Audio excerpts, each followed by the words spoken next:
This program features live coverage of an African safari and may include animal kills and carcasses. Viewer discretion is advised. Good morning, everyone. Welcome to andBeyond Phinda Private Game Reserve. My name is Clive, and behind the camera we have Marcel, and we are excited to take you on your safari this morning.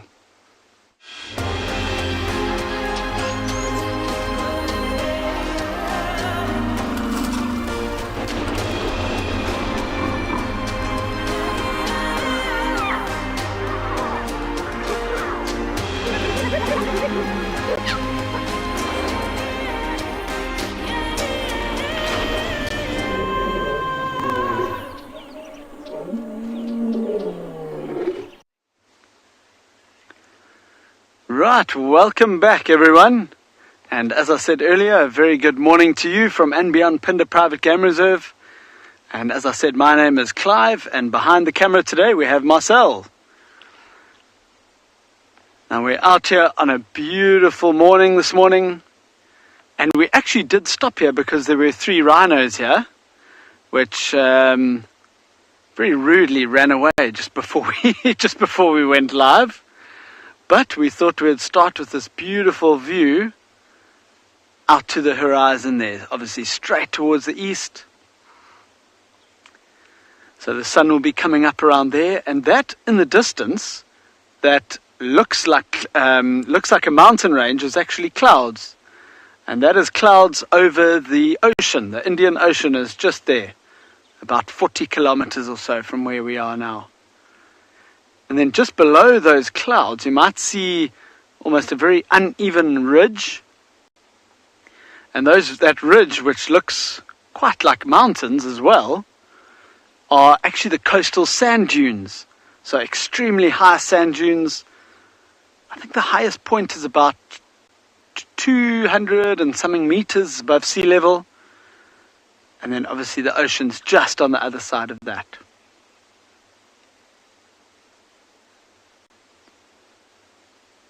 So we can't actually see the sea from here. It's just on the other side of those dunes, but it's not too far away. So for us this morning, we are going to be in search of some cheetah.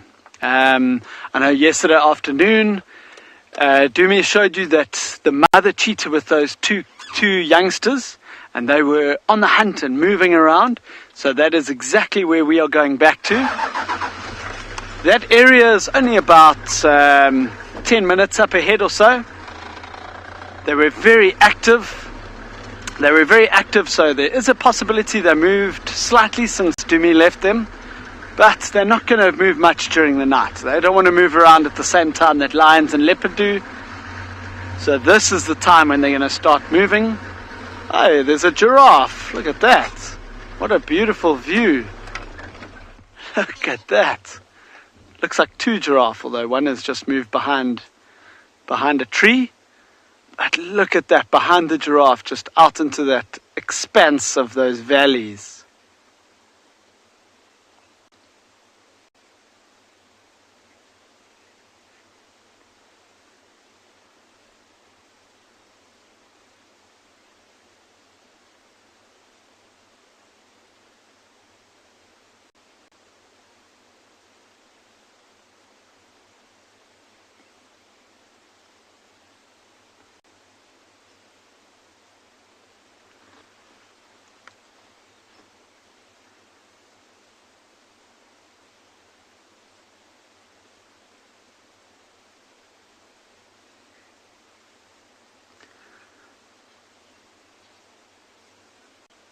Sure, this is a really, really beautiful view. But I think we're going to leave this giraffe and we will carry on in our search for these cheetah.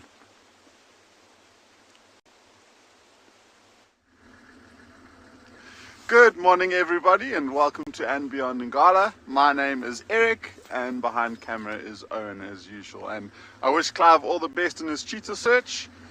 Hopefully we get some nice action with those cheetahs this morning.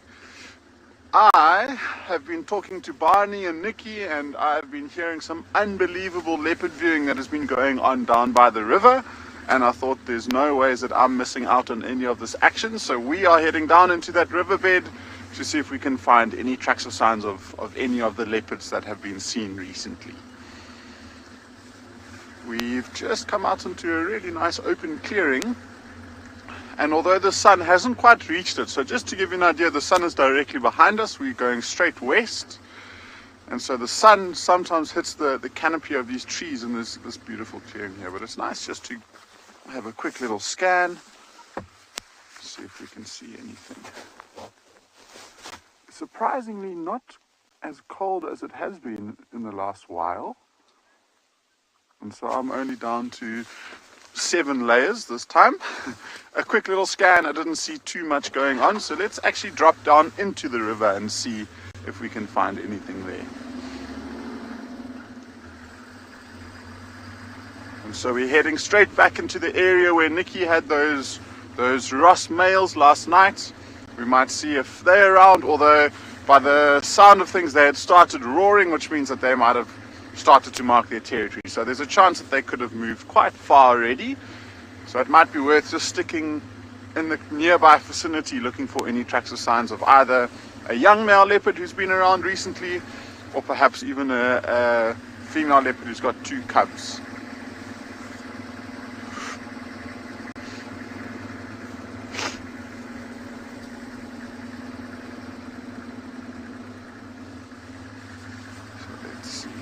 We are coming down into the beautiful Timavati River now. Just getting to the bank, and then we'll have another quick little stop and a scan. Switch off the engine and just listen for maybe 2 or 3 minutes and see if we can find any or hear any exciting things going on.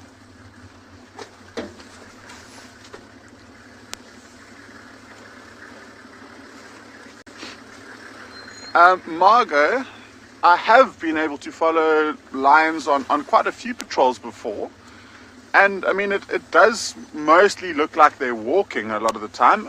Sometimes, I mean, if they're very, very active, they'll be roaring a lot, and so that's always exciting and interesting.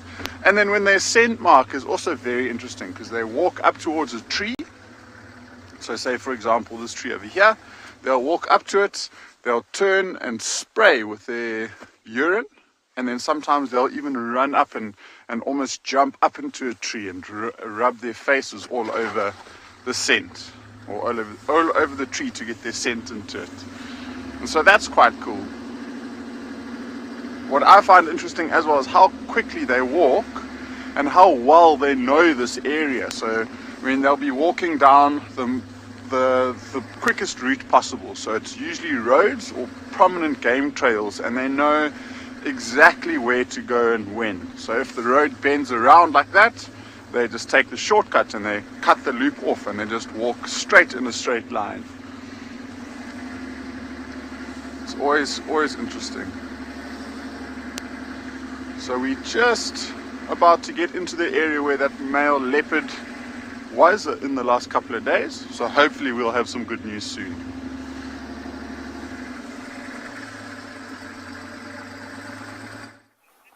About as good as I can get, unfortunately. Good morning, everyone. Welcome to Eco Training of Pride Lands Conservancy. My name is Michael Anderson. Behind the camera is Gert. And we are also on the search for a lion this morning. We heard a male lion calling. Well, I think it's a male lion calling this morning from around this area. And we've got tracks of lionesses up and down here.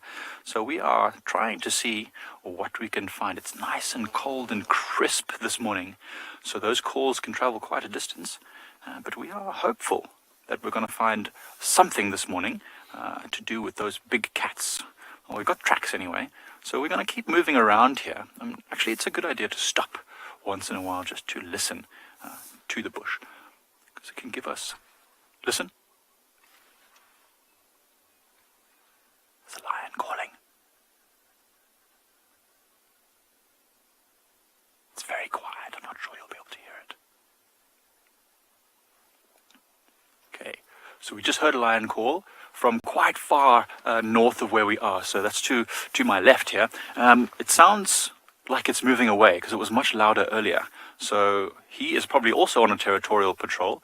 Being a cold night, this male lion, if it's a male, I'm pretty sure it's a male, it's a very deep, strong, booming call, and long and drawn out. And so he's probably on a territorial mission. Scent marking, calling, just letting any other lions know that this is my place, and don't come near me, or don't come near my territory. And his call is very strong, so probably it's enough to intimidate any other lions that might be moving through this area to know that we need to stay away. But it could potentially be outside of our boundaries, so we might actually just follow up on these lioness tracks and see if maybe they have been following his calls. Good morning, everybody, and welcome to Djuma Private Game Reserve in the Sabi Sands, where we found a few little elephants this morning. Hello, everybody. My name is Steve Falcon, joined by Niels on camera, and we are very excited to have you with us. We found some male leopard tracks right out of the gate, and we're trying to see where that male leopard has gotten to. But at the moment, we haven't quite picked up on where he's gone. But it's possible that these elephants caused him to move. He was moving in this direction, and then he moved off of the road. So just trying to ascertain exactly where he's gotten to. KFC wants to know who is the strongest between an elephant and a rhino. Well, those little elephants you can see there are not fully grown. They are quite strong, but a fully grown male rhino weighs in the region of 3,500 kilograms, 6,000 pounds. But a fully grown male elephant weighs 6,500 kilograms, 12,000 pounds, even more sometimes. So when it comes to bulk strength, elephants are bigger. For example, in the Pilanesberg many years ago, there were young, sort of old teenage boys that were actually killing rhino. And the rhino was a very big, fully grown rhino, but... Sorry about my game drive radio. But the elephants were just getting a little bit too pushy and shovey, as you can see. This is what they do. But one of these little guys is not as strong, but they are incredibly powerful and incredibly solid. But it's really not about pitching them in a battle royale, elephant versus rhino. It's not really what they do in natural conditions. Elephants will shout at other animals, and other animals will move away. Oh, he's going down on his knees. He's horning the ground now, everybody. Oh, you are such a clown. You just want to go spank him on the bottom, don't you?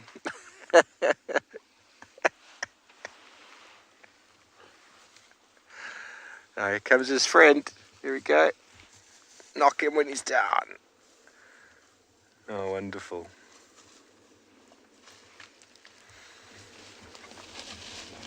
Definitely two boys. What boys do. Pushing, shoving, throwing each other around.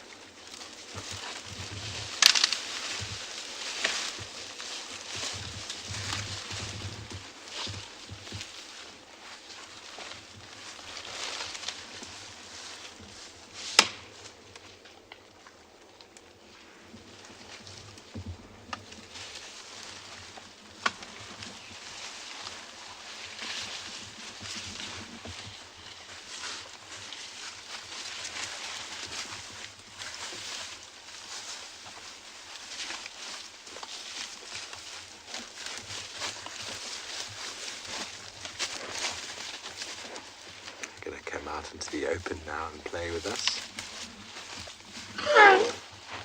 Good.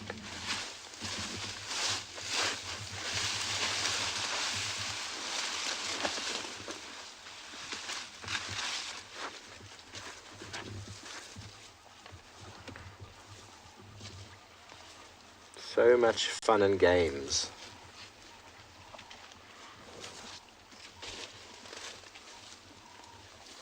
Trying to get the third involved, having none of it.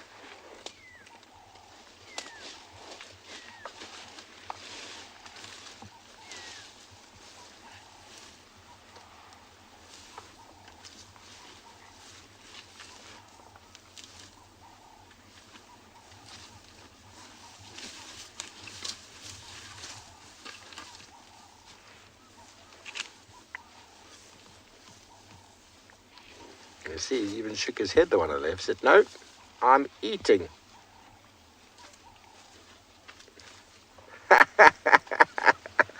TaylorMade says they look a bit tipsy after a night out.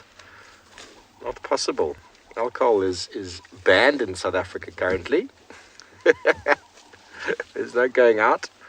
And these guys are drunk on life, I suppose. They're just happy. Teenagers playing. You see, they're really trying to get the third one involved there. It's just having none of it. No, boys, I'm eating.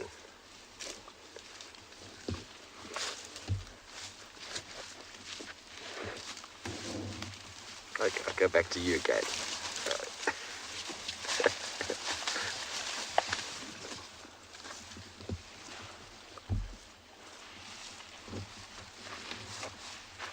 Momo, that is not true. No, they do not get drunk off of marula. There was a documentary or video shot years ago whereby they had all these animals getting drunk and falling over from marulas. That was not real. I think James worked it out that the methanol that would be produced from the marulas, they would have to eat an enormous amount for their body weight to have gotten them drunk. I mean, you can make beer out of marula fruits, and it is quite intoxicating, but you need to ferment that, and an elephant would need to eat an enormous amount. So, no, unfortunately not. But there is a wonderful liqueur called Amarula Cream, which is made out of marula, and it is a favorite for many people in South Africa. It goes very well in a coffee and on ice cream. I've still got these little ones over here, Neil, so I don't know if you've got a good view of them there. The smaller one was getting involved. Either that or the very relaxed female on the right who's enjoying herself a little stick. There we go. Wonderful, yummy golden light in the morning. Niels and myself are going to probably try to get another view of these elephants.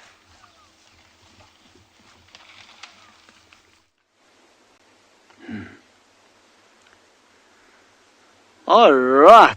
Well, the sun is starting to come up here on andBeyond Phinda Private Game Reserve. As you can see, a beautiful sunrise this morning, and we've actually got quite a few animals going on around us here. There are some zebra just off there on the right.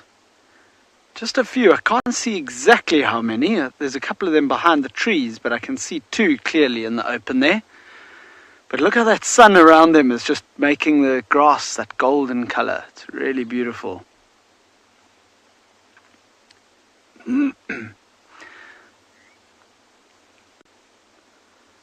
then for those of you who were watching the sunset this morning and those giraffe in the distance, I think they're just moving off behind some bushes, but oh no, just disappearing. There were a few giraffe here as well. Oh dear, sorry, apparently I said sunset. I meant sunrise. Confused about what time of the day it is at the moment. But look at that light on the zebra. This is a perfect way to start. This is exactly how I'd expect to start the safari, actually. And from where we started the live show as well, I think we've moved about 200 meters, so we really haven't gone very far and found all these animals here.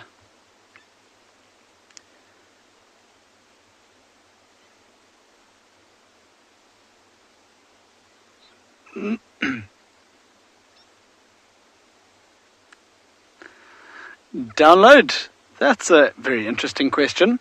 I'm not sure about the taming part. I'm guessing a zebra could possibly also be trained, but it's more the being able to ride on a horse that's the difference. The horses' spines can carry our weight. They're strong enough to carry us, whereas the zebra's spine is just not as strong. So humans aren't able to use them for that for that manner. And therefore, I guess people don't really tame them that often. But I think as far as taming goes, that would probably be the same as a horse. I can't see why it would be any different.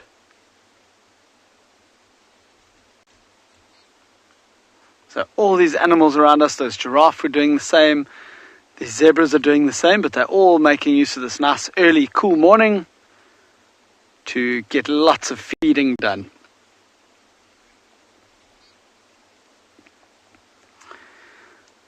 But as I said earlier, the mission for this morning is those cheetah, those 3 cheetah, and with it being this time of the morning, I think this is when we're going to start needing to try and find them before they start moving too far. So I think it's a good time for us to carry on. You've decided it's time to stop playing around and have some food. You can see this youngster now is doing that behavior I explained the other day called corkscrewing, where he breaks the branch and sticks the bark or the stick in the mouth and then turns it around to access the nutrients. We're going to spend some time with these elephants because there's a gentleman this morning that I would like to introduce to you. His name is Raymond Causa. He's going to be jumping into the driver's seat shortly to do a few segments and introduce himself. So I know you will all be very kind and gentle with him.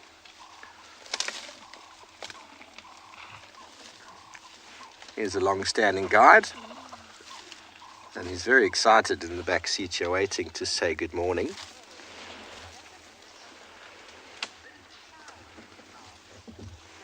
Good morning, Tej. You want to know if elephant has teeth inside the mouth? Yes, they've got molars, Tej, inside the mouth that they use for grinding. And elephant will actually get 6 sets of molars in their life. So they start off right in the beginning with a small set, and then a second set pushes. And eventually, by the time they're 45, that 6th set pushes in. So just like a conveyor belt in a way, pushing from the back. And eventually that last set of teeth erupts in the back of the mouth. And once they grind them down, that is when elephants start getting a little bit old, as their food just doesn't get really chewed up or broken up before being ingested. And the name Loxodonta africana is the scientific name of an elephant, and that it refers to the long tusks, which are actually modified in sizes. Okay, she's doing very well with this little branch here, the bush willow.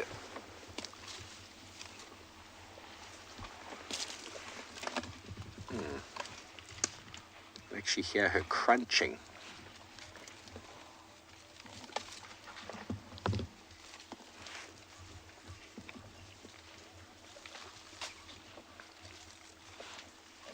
This time of year we experience enormous amount of damage to these plants as the elephants access the roots.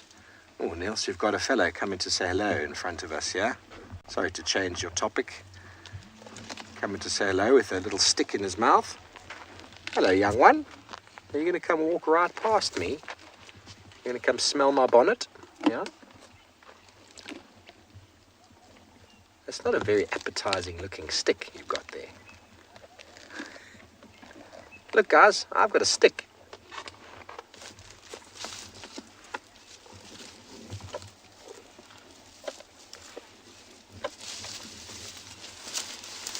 Ooh, Cordelia, off the top of my mind, off the top of my brain, I don't know the scientific name off of an Asian elephant. Sorry, it's not something that's locked away in that storage bank of mine. Hello, little fella. You're going to go behind the car, are you? Of course.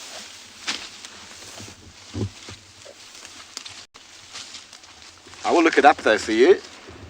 I will look it up. I'm sure it's probably something quite simple. I do have a lot of scientific names, Cordelia, locked up in the brain, but I think it gets a point where we don't lock them anymore.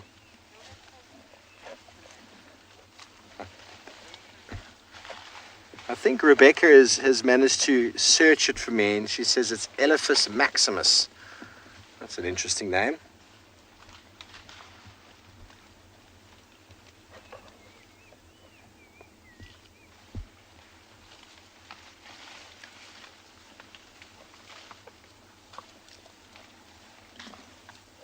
Elephas maximus, indeed. How cool is that? Probably located before or identified before these guys. Who knows? Asian elephants have been documented for a very, very long time, used in India and the like for a very, very long time. Smaller ears. The African elephant, if you look at the tip of the trunk where it's busy using at the tip of the trunk, there are two fingers, two pinch-like fingers there, where the Asian elephant has only got one. The purpose of that I don't really know. It's possible because the Asian elephant feeds primarily on tall rank grasses, papyrus-like, reed-like grasses, and these African elephants use it much more for vegetation like trees, branches. Obviously do graze as well. They don't need a double finger for grazing, but that double finger holds that branch quite nicely.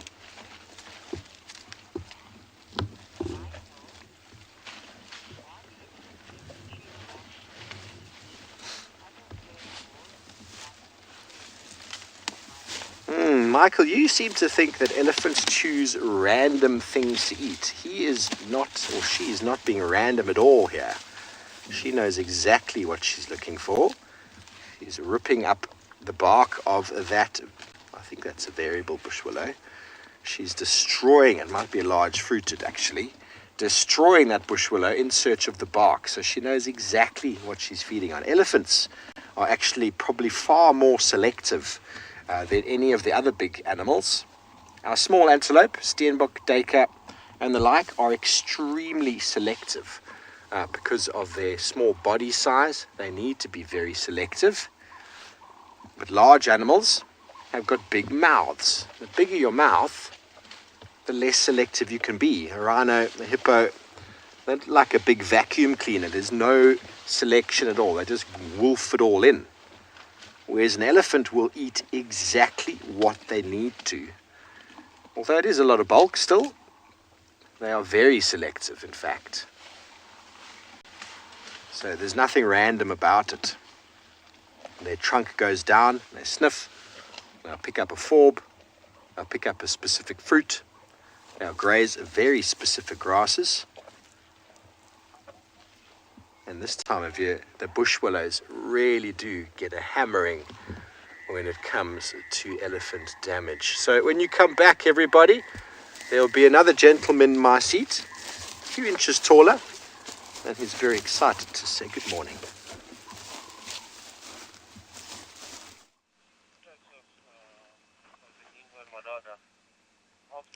Oh, this just sounds amazing. From Steve's side. Oh, the little baby's on its back legs. Oh, stunning. There's two little ones that... Oh no, don't fall over. Oh, that looked like such beautiful, playful wonder. There's a little leaf. So why not? Why not play? That's so super cute. Hi everyone, my name is Trishal and I've got BK on camera this morning. Good morning, BK. We are feeling a little bit warmer. BK and I are by far the coldest people in camp in terms of feeling, not hot. And we are feeling a bit warmer today, which is strange because apparently it's the same as it has been the last couple of days, like 6 degrees Celsius, 42 degrees Fahrenheit. Now I've actually just been following some male leopard tracks along this road, and that male leopard hasn't exited the property just yet. Oh, so sweet.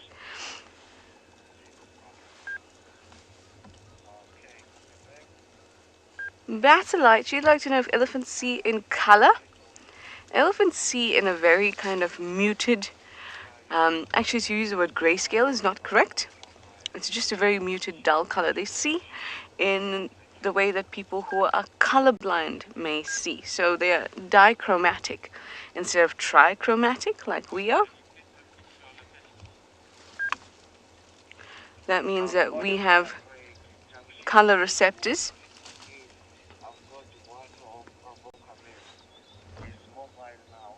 Sorry, I'm just listening. The Game Drive radio is going crazy today because there's tracks all over the place. And Rex and I have been working this area for this male leopard. Yes, they're dichromatic, so they lack a red color cone, which most most mammals do, apart from some primates, including ourselves.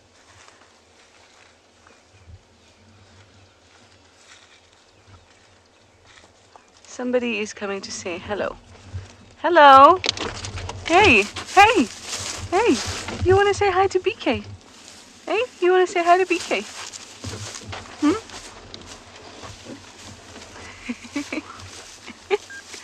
I love it when it happens. We definitely don't try to put ourselves in a position where we force an animal to feel that they've got to intimidate us. It's always nicest, especially with elephants, in fact with all animals, to just kind of park in a direction that you think that they may be moving in, but park a substantial distance away, and then see if they want to come to you, because that gives them the option to go around you, and they can go from any way, they can go behind, in front, to the side of you. They have enough space to make a choice. So if they want to come close, it's not because you're forcing them to.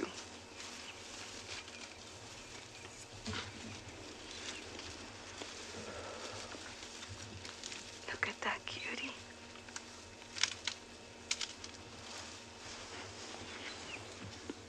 So like I was telling you, we're following male leopard tracks that we're heading north on Gallagher shortcut.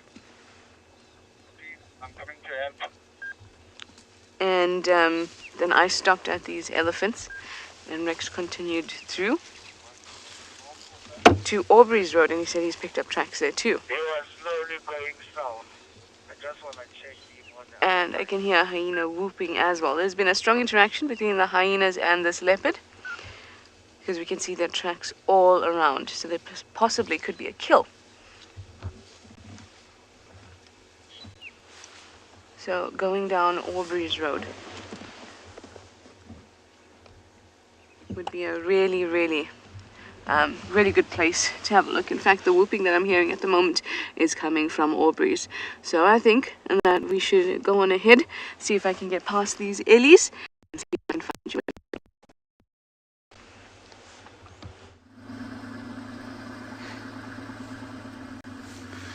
We are back in the Timbavati River. Well, actually, we haven't left, but you back with us, I guess. And there's still no real sign of where that young male leopard was left yesterday. We went there, we couldn't find any tracks or signs of him, so we're thinking of maybe checking the bank to see if he had decided to move further away from the river. It's been quite an amazing few days for him. He's been able to feed on an impala carcass, so I think he might be quite fat, full, not too willing to find food or move and explore different areas. So I think that he might be in a pretty close area, I'm hoping. He's got no reason to move unless he gets chased by his father, I guess, who is the territorial male leopard in this area. But we were mentioning how the light is just so beautiful at this time of the morning, and we've been in shade for the majority of the morning, and now look at the light that's on the bank of this Timbavati River. It really is gorgeous. And especially on a cold morning, you would have to think that animals, in particular birds, would take the opportunity to sit in these nice exposed areas where there's sunlight and try and warm up. And just as this, oh, there is one bird in the tallest tree with the funny arc to the left there, Owen, if you zoom into the arc there. So this is our first bird of the morning that we're showing you. I'm sure it needs no introduction. It's a vulture. And it looks like it's looking down at something. Let's see, it's quite active, so it might be getting ready to move. And within this tree, I can't see any big platform of sticks, so it doesn't look like it's nesting in this tree. So it could be, maybe this is where the place, where it's settled in for the evening. And maybe it could even be fetching some sticks for nesting material. It's quite active. Usually you see these vultures, especially at this time of the morning, hunkered up, heads tucked in between their wings, trying to keep warm. But it looks like this one might fly. I wonder what it's up to. Yeah, you see, it looks like it's going down and plucking. So that's why I think it might be trying to collect some nesting material.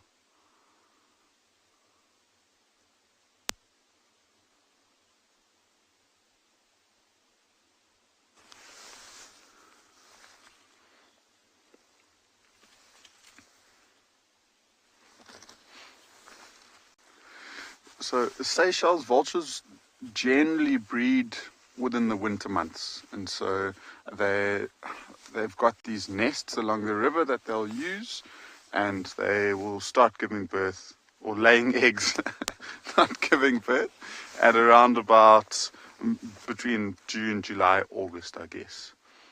And they always love, especially these whiteback vultures, they like trees like it's in now. So these really, really tall trees where they're generally safe if there's no young male leopard around, and they'll nest there. And so if we drive along the river, this is why we tend to see a lot of vultures roosting at this time of year in this area, because they are looking for nesting environments. And whiteback vultures tend to be the species we see the most. We do on the odd occasion see a hooded vultures, which is even more rare. I think we were talking to somebody the other day, and he was saying that within the whole Kruger National Park, I think over the last 2 or 3 years, there's been a total of only 70 hooded vultures that have been recorded.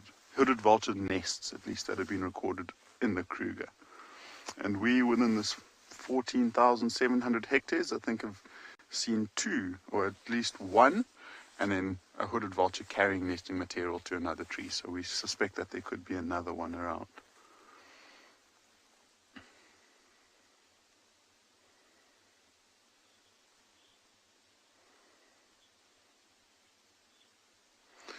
Sharky, some vultures are endangered, some are a little bit less endangered. So this whiteback vulture is probably the most numerous vulture that we get in the area. And then some vultures are quite critically endangered. There's the Cape vulture, which comes to mind. That's a vulture that relies on these big mountain ranges to roost in. And because the Drakensberg is so close by, that's a pretty good nesting environment for Cape vultures. Another one comes to mind as a bearded vulture that is also quite rare and endangered. And for a number of reasons. I mean, one of the knock-on effects with whiteback vultures is if trees, if they lose their nesting environment, so like agriculture, if they come in and destroy the natural habitat, it takes away their nesting environments, and so they won't be able to roost on big tall trees like they would prefer. There is some traditional uses to vultures, and apparently because of their vultures have got such good eyesight, and that it's claimed that if you use a vulture's head in traditional medicine, you might be able to see into the future and predict what might happen to you in the future. There is some rustling to the left over here, but I think it could be a ground bird. With all of this dry grass, there tends to be, I mean, if a small animal moves through here, it tends to make a much bigger noise than what the animal is. So it could just be a ground. When I heard the rustling, I immediately thought it could be something larger like a kudu, but I haven't seen anything. So I think it could just be a little francolin moving around in the grass, starting to start its day. This vulture hasn't moved though. So what I think I'm going to do is just drive past it, and hopefully we won't disturb it. We will drive around the corner and carry on with our leopard search this morning.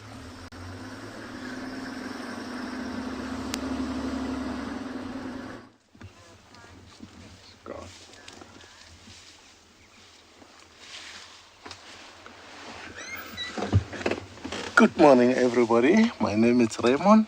I'm at Djuma Nature Safaris together with Nels as a cameraman. So we are right on sighting of the elephant right in front of us. I just want to move a little bit that we can manage to see all of us what's happening. It is more interesting for today.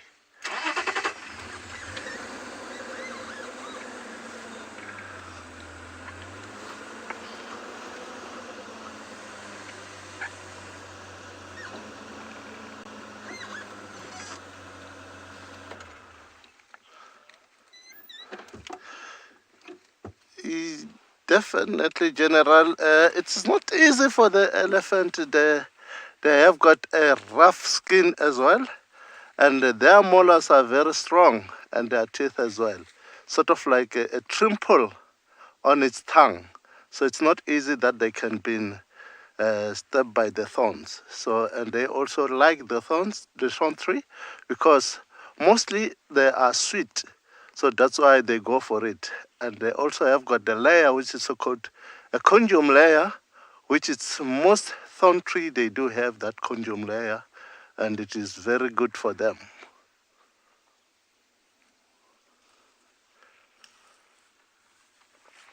So, as you see, mostly they go for sort of like twig. They need those moisture for those conjum layer. They just only take the bark together with that conjum layer and take the twig out from their mouth. So as you see, that young one, it's also doing the same what I've said. As now it's winter, that's why they go for those trees, not on the grass. The grass are very, very dry, more than the twig. The twig, they still have got moisture, and they do enjoy that moisture. It's take along. As elephant, I would say it's a little bit poor on digestion because it doesn't spend that much.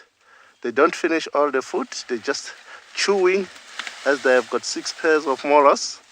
Yeah, that's very close now. You can see what I was saying.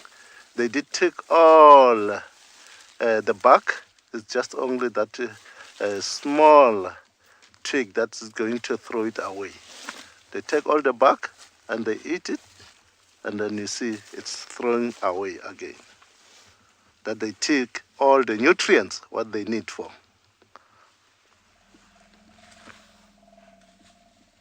You hear that sound? That sound? That's sort of like a communication.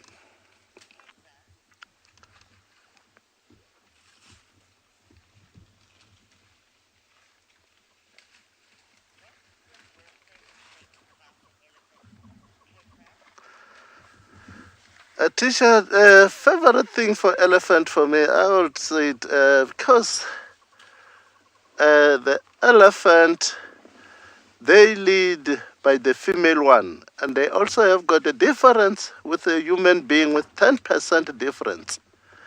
As we are also respecting the female or our wives, same applies to the elephant. They do respect the female one. She becoming a leader on a breeding herd. So on a breeding herd, the female one, she's the leader.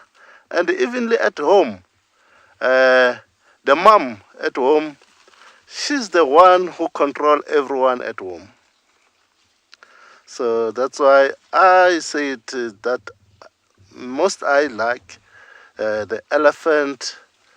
That's my favorite for the elephant about it. They're respectful for female one, as we are also respecting the female one. The female one, she's the one who tells them what to do, and she's the one who chases the teenagers when they're starting to misbehave. Say, boys, now you're starting to misbehave. You need to get out from us. So those teenagers, they will get a fully grown male one in order to learn how to respect and to protect the female ones.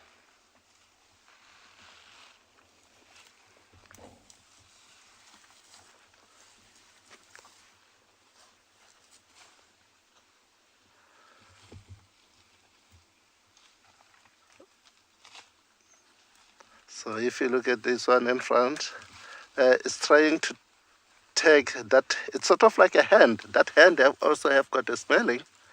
So they need to smell exactly what it is nice or it's have got a moisture in order to take them.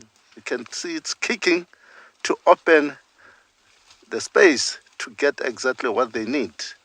They choose exactly what they want to eat, not everything to take it on it.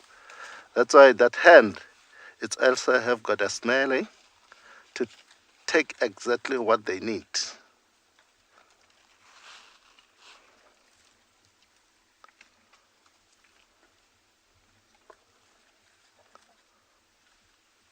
So they spend more time, keep on trying to catch what they want. I can believe that the elephant can spend more time grazing more than.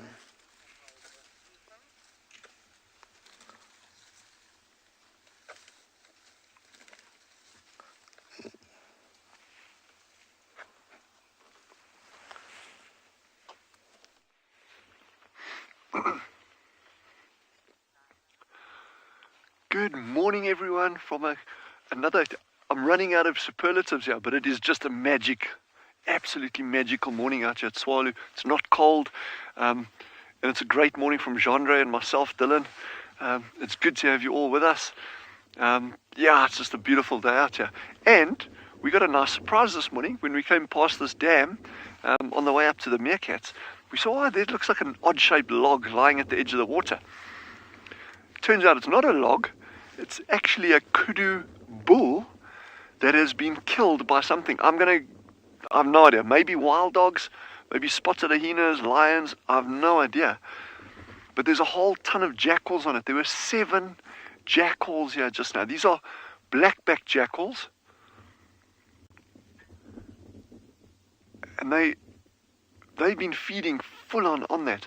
So I'm going to take a guess here. I'm going to say this is probably one group of jackals. So this is probably a extended family group of a dominant male, dominant female, and then look at those tails. That's like aggression sign. It's like a warning, like watch, don't come too close to me. But I'd say it's probably like an extended family on a smaller carcass like this, where you've got alpha male, alpha female, and then the sub-adults from the previous litter. But yes, that is awesome. Look at that. But to give you an idea where we are here, if you go across to the right, Genre, sorry if you don't mind, I'm going to try stand dead still so I'm not shaking the car. Look at it. There's where Sheldon is. Sheldon is right in front of our little blind. So those branches on the edge of the bushes there, that's normally where Genre and I sit. So wow, what a sighting we could have had we been here last night. And I've got some good news for you. Those of you who are interested in the Shelby family, Shelley and Sheldon Shelby, I actually managed, after a lot of searching, to locate the nest site yesterday. So this was yesterday morning after we finished with the meerkats. I went down there and I just did some more walking, and I finally got the nest site. So this is really, really special. And so over the coming days, Genre and I, we're actually going to try see if we can show you that nest site. There'll be no disturbance at the nest whatsoever, so you don't have to worry about that. But it'll be nice if we can show you that location of that nest and from a comfortable distance away, and what a shell duck nest actually looks like.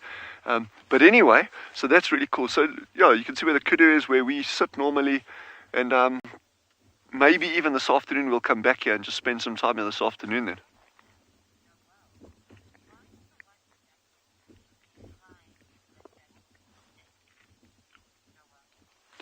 Noel was asking, why was the one jackal sitting a little bit further away while the others were feeding? So there will be a hierarchy there, even within that family group. And, so when I say this is a smaller carcass, remember, it's not, when we talk about a big carcass, it's things like a giraffe or a dead elephant or you know, something massive like a dead hippo, then you can get a whole lot of jackals from different territories actually converging on that carcass and feeding together. But on a relatively small carcass, like especially one that's been pretty much polished off, there's not too much left on this kudu by the looks of it. You know, there'll be competition at that kill for feeding. So you'll normally get one or two that'll sit back a little bit while the others feed, and then they'll alternate like that. And of course, yeah, Shelley's, well, there he goes. And he's going straight to the nest. He's going straight out. The direction that he's flying is straight back to the nest site. Okay, unless he lands here again. Nope, no, he's heading out. This is so exciting. This is brilliant. Like jackals on a kill, shell duck, all of you. That's good. That's good for us. Jackals are going to be one of my all-time favorite animals, though.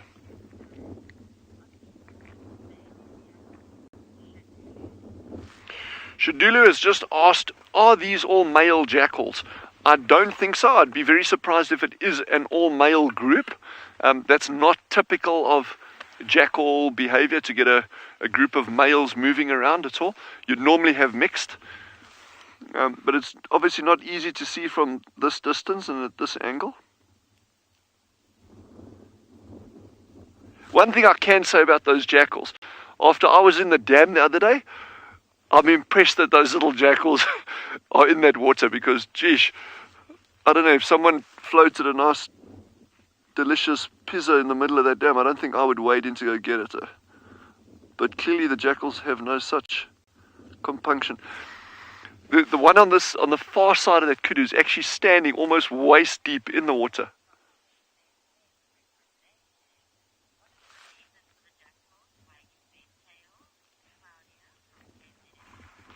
Claudia from KZN is asking, what is the reason for the jackals waving their tails?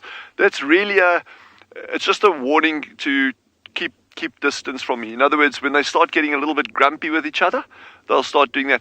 Typically, if you look at it, they'll also do it, same as a dog. They'll put their ears back, start growling a little bit. Lions feeding on a kill, you know, they'll often start, you know, they'll start growling, putting the ears back, and you actually get the tail twitch as well, which signifies that they're getting really, really, really grumpy with each other. So this can be this. So that jackal, especially the one on the right, is very aware of the one immediately to his left, and the fact that if you can see how close their heads are to one another.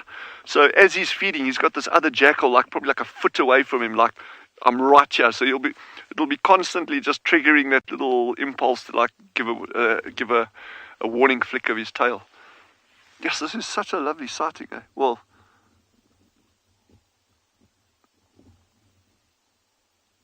my goodness, I'm guessing this is just by the amount that's been fed on there. This is probably spotted hyenas that took this down.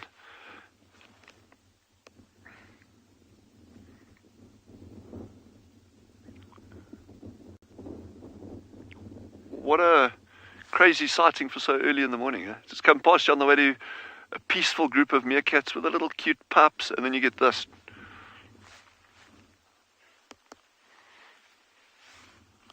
But yeah, that's all part of the circle of life. You know, that kudu will break down. There'll be a lot of nutrients going into this dam. You know, you get a lot of bacteria and other little things living in the water that'll be able to feed on that, which in turn then these waders and the ducks and that will be feeding on things growing in the water. So exciting.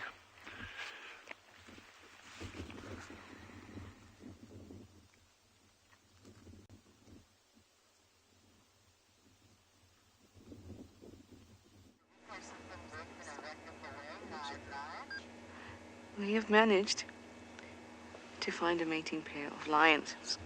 One of the Nkuma females, it looks like one of the sub-adults, or one of those that were the sub-adults.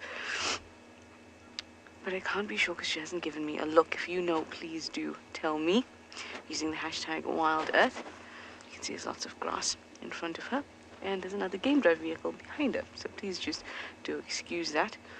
It's very exciting for there to be a lion sighting on Djuma after such a while. There is an Avoca male. It looks like a blondie.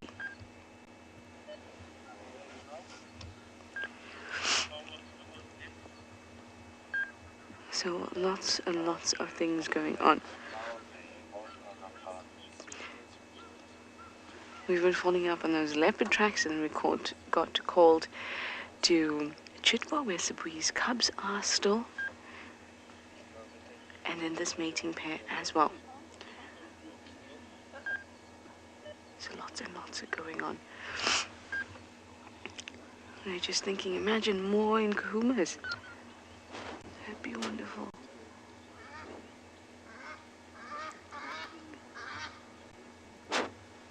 Oh, there's a nice look.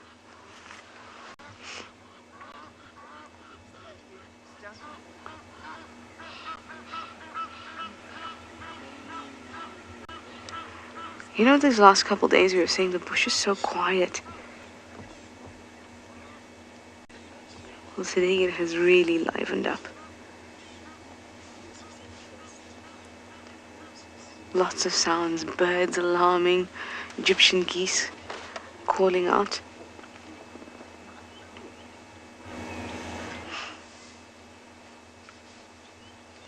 That person has a very bright blue beanie. Sorry guys, we're going to try and reposition so that we can get these lionesses, or lioness and our voca, without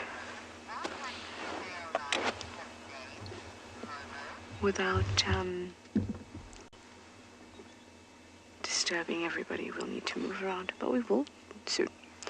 Momo, you'd like to know, why don't female lions or lionesses have names? In general, not any of the animals in a reserve have names, but for the purposes of identification and for our purposes, we give the animals names. And the lionesses usually will get a name at some point. So we have purple eye, amber eyes, ridge nose, Chelly. Our adult lionesses, the sub-adults, at some point will get names too. But the most important thing is to have a pride name, so we know where they belong. Most of the names of lions tend to be kind of more descriptive names that become their actual names. For example, with the vocas, Blondie has a very blonde mane, dark mane has a very dark mane, and Mohawk has a very mohawky mane. And that's how they kind of develop these names. Leopards in the Sabi sands have, firstly, leopards are, if you want to see leopards, the Sabi sands is the place to come to. Very high leopard density, and they're kind of famous for leopards.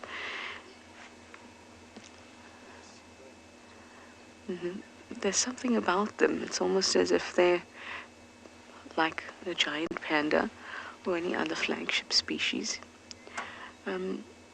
We tend to care more about something that has a name and that we find beautiful and maybe cute when they're younger and things like that.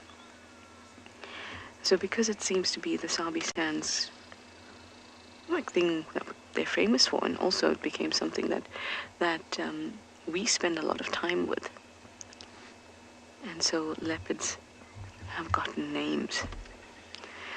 As for the Djuma clan, hyena clan, they have names only because of us in the show. Those names are not used anywhere else.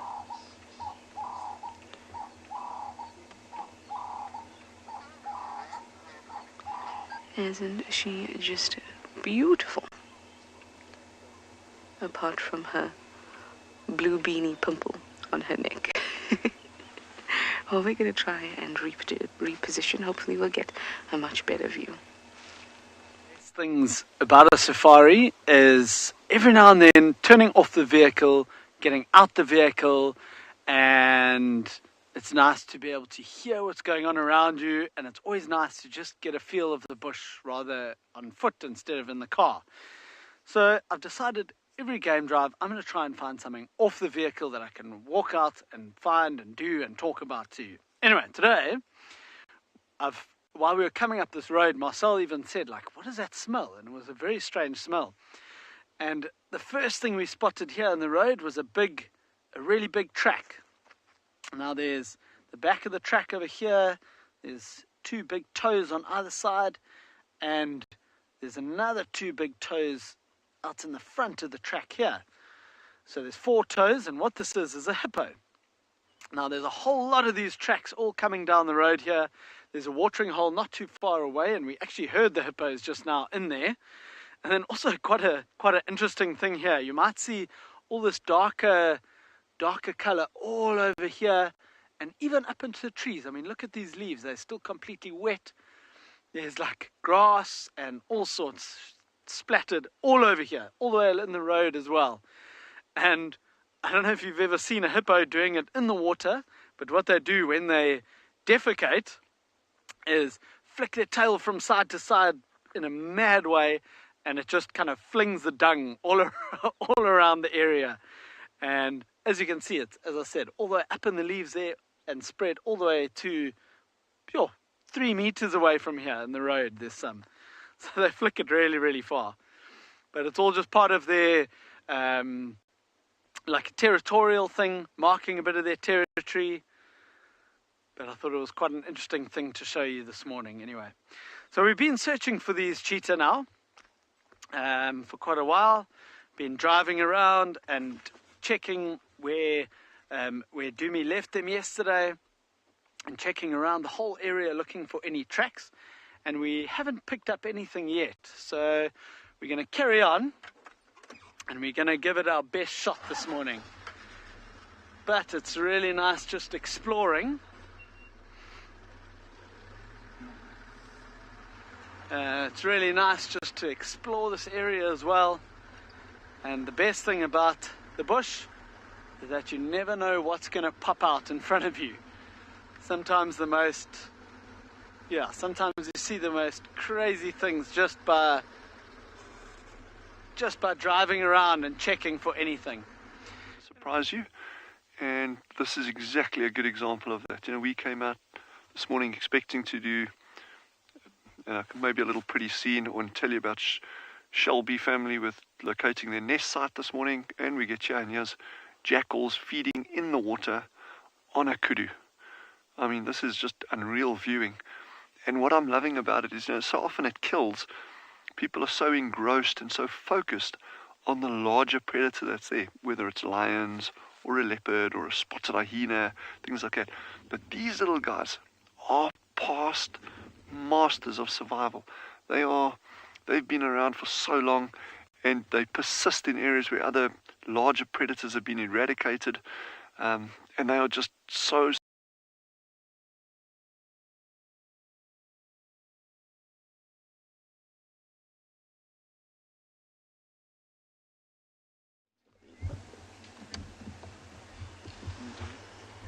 Sorry guys about that, but a beautiful view.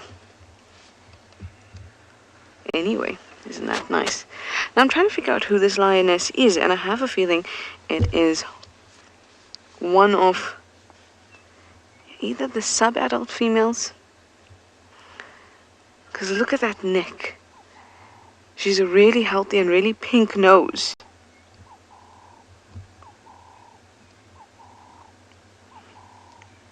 And I'm pulling out of Djuma.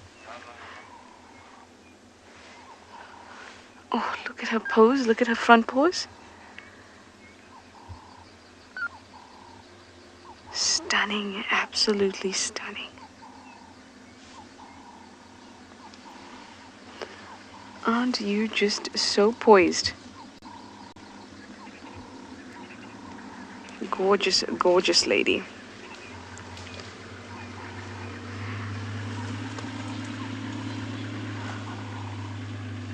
So there's the evoker behind her, the blonde evoker, and there's also a mohawk in front of me. But let us send you very excitingly over to Raymond, see what he's going to chat to you about.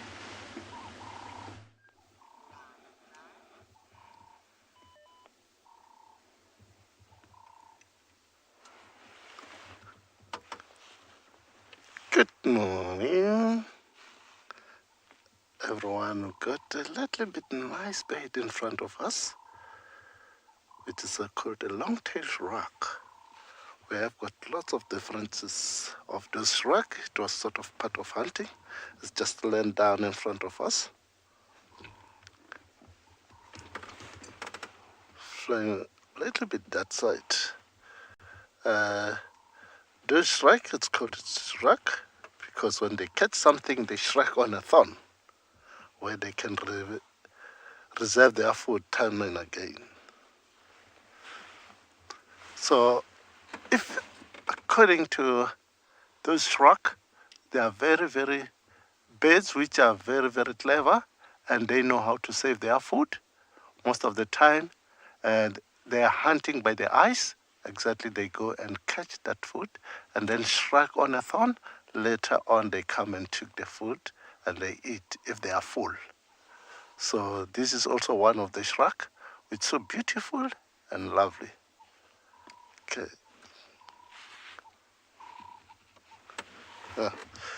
So let's try a little bit forward.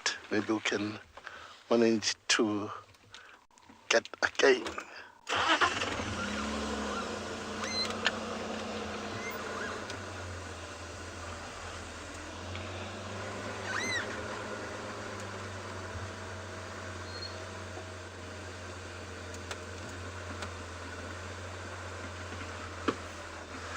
Teresa,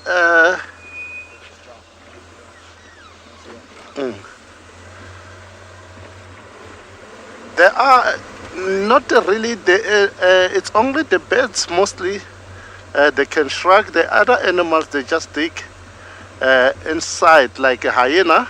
They can reserve their food.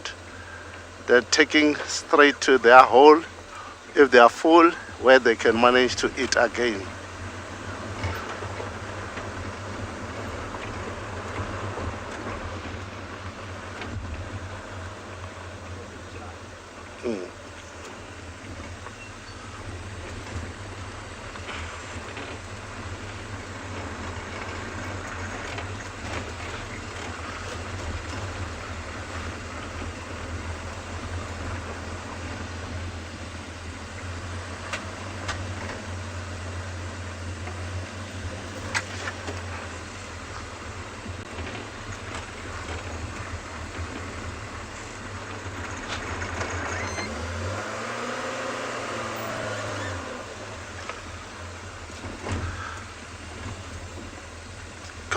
Sorry, repeat your question.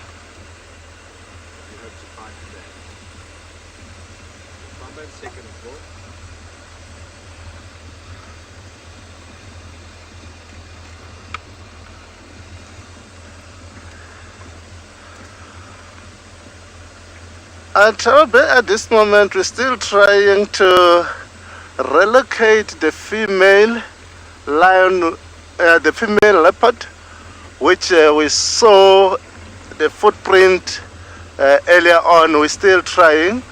We might be lucky to find it as we're still trying to relocate on the area where it is. So as we see, still driving. We're trying to get maybe the footprint where it's crossing. So if we're lucky, we'll find it. Actually, lucky it's lucky. There is no guarantee that I'm saying I'm going to get this one, but I'm willing to get this leopard because since in the morning I'm trying to relocate it.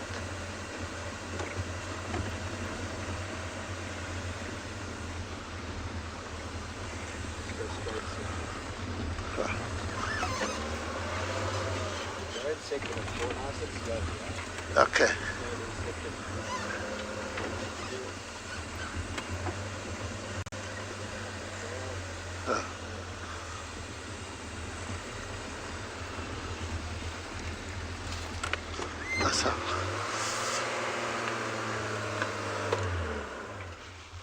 Sorry. Yes, if it is a chance, you can try to link it. So this footprint is sort of like that.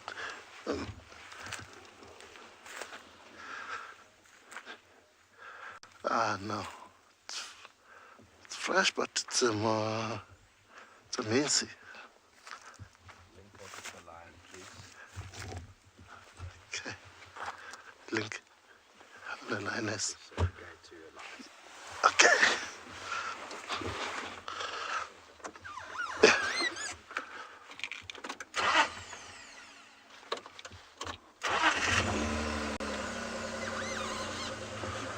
What a drink.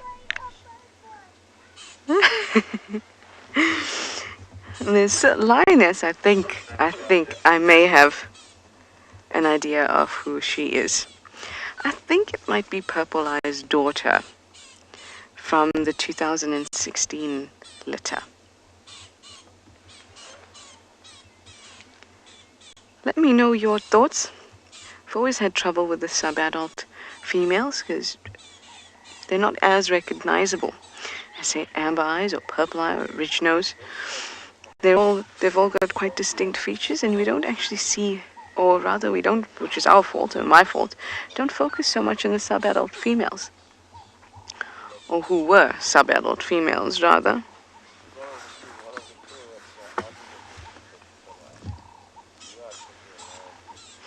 Rainon, you say you think she's Nana's daughter. That was the oldest Nkuhuma lioness, who unfortunately passed away.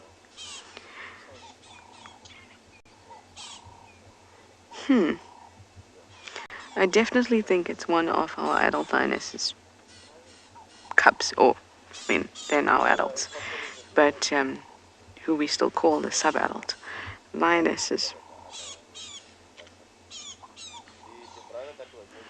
Either way, she's in great shape. Very nice and fluffy, very nice thick neck.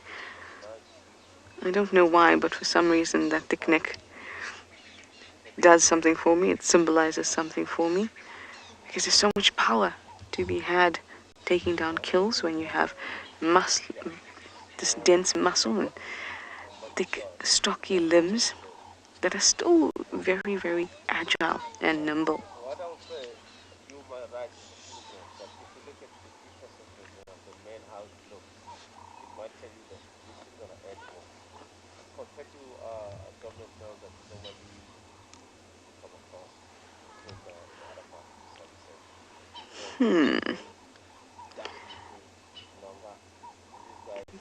Interesting. You know what?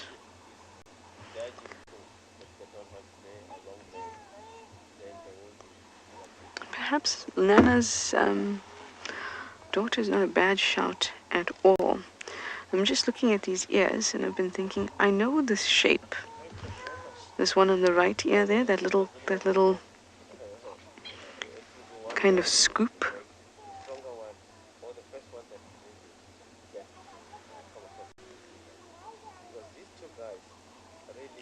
And it is the oldest lioness's daughter that had that scoop there.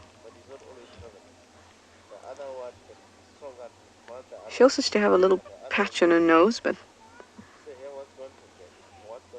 that would have grown out by now.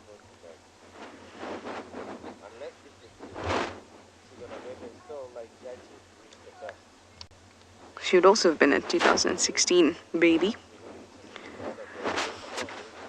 June, and she did have a very pink nose. This lioness certainly does have a pink nose. I think I am convinced that it is the oldest lioness's daughter. Sorry, lovely viewer who had put in their bet for that as well, because you are, I think, correct.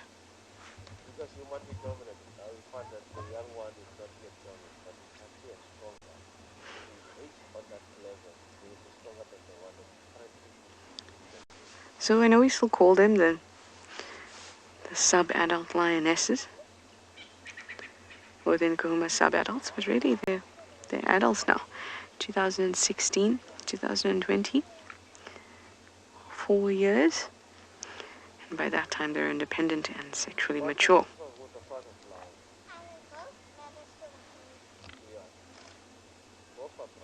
sometimes it's not really sometimes it could be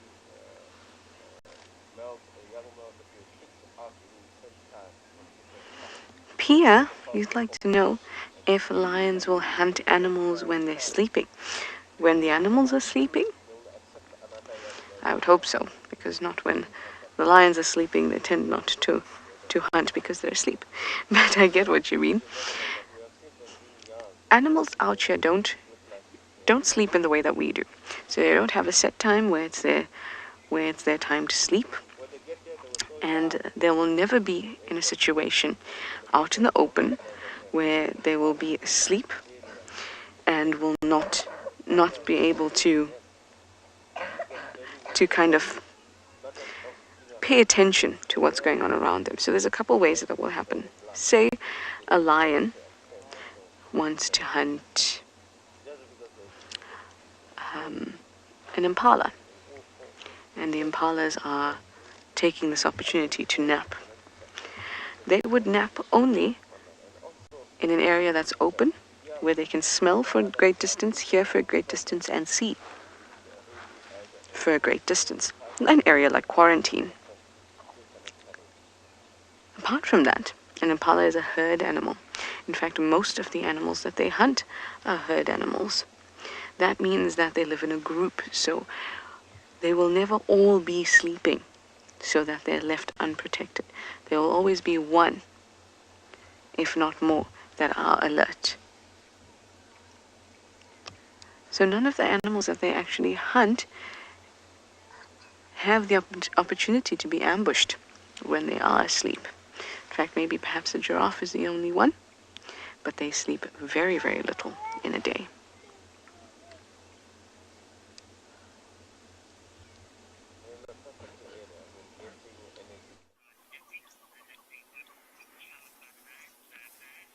Well, one animal that's maybe been in the wars with some lions at some point in its life is this buffalo. So there's a nice big buffalo bull. He's in his later years. He's very wise, shall we say. Not old, he's wise. And he's got a missing tail, and lots of his fur is off. Lots of scratches all over his body. But this buffalo bull is one of the 7 or 8 that like to hang out here close to our camp at Pride Lands. And when a buffalo gets to this age, it doesn't survive this long, being weak or silly. Oh, this is Tungsten.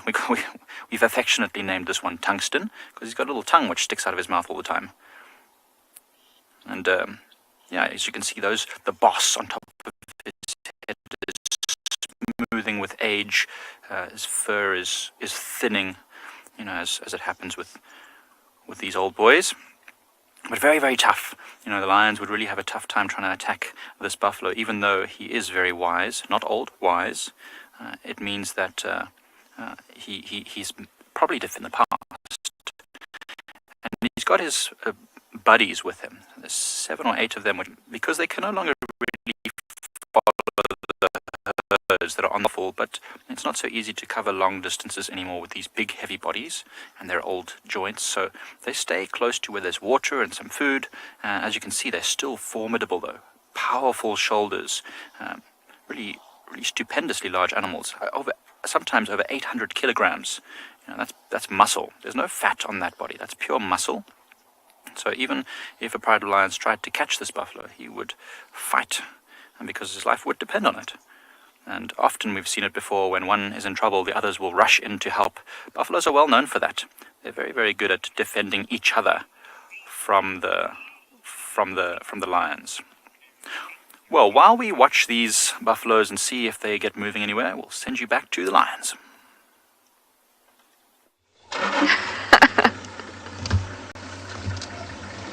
I promise there were big lions there, but they have now gone away.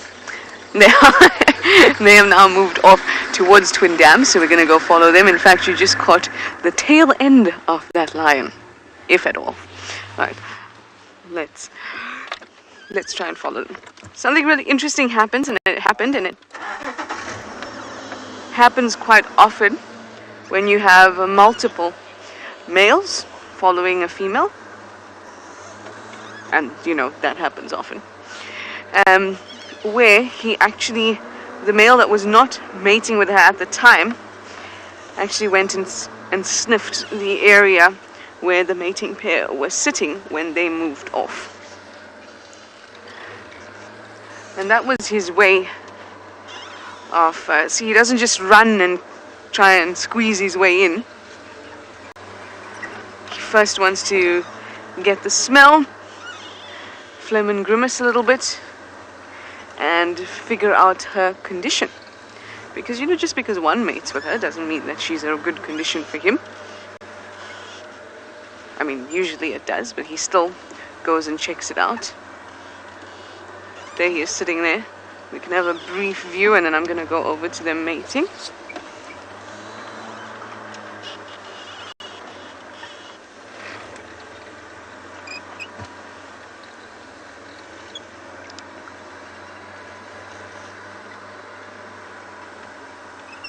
That's Mohawk giving me the stare as usual. Just watch him there for a little bit.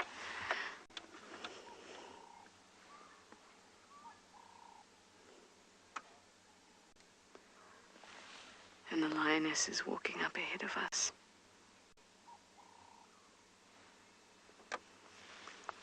Just on the top there.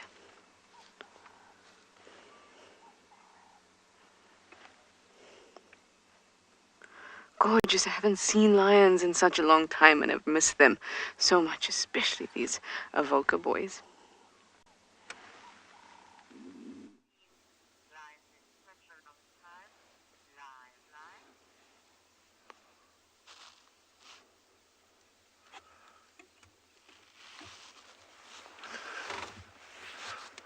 Okay, right over here we have got some head of bachelor impalas, which they are very, very relaxed.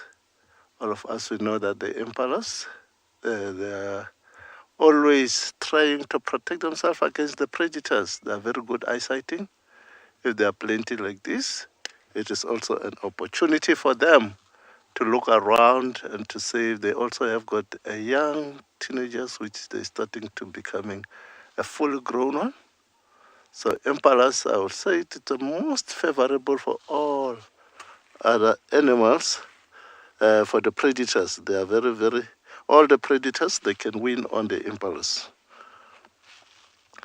Right over here, always you can see sometimes it's sort of like chasing each other. They're trying to figure out who's the boss on top of that, who's leading. Mostly the fully grown one, they call the young ones to join them in order to protect for themselves against the predators. They are very good eyesighting every time and again. Whatever, when they're grazing or bronzing, each and every time and again, they raise their head up to try to check if is there any predator very close. And they also use the smelling. You can see this one is trying, not looking at us, but looking for the sighting. Is there any predators? All around, every time and again, when they're browsing or grazing, they head up, trying to check if is there any predator very close. So the head of bachelor, most of the time, they be together. The young ones learn how to protect the female one.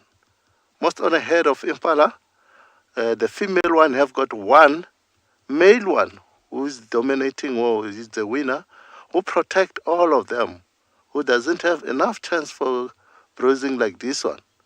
So his chance it's a little bit because he wants to look around and to control them where to go and not to go. So these ones all are sort of like relaxing, they are free, and they are well grazing or browsing. They're eating as well as some leaves and grasses.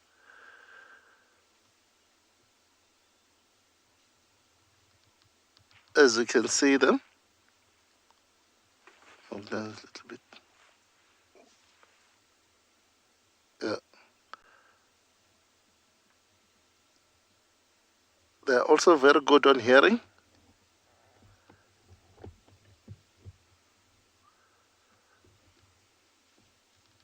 and they are also very good on speed running. Some other animals, they like them to join them.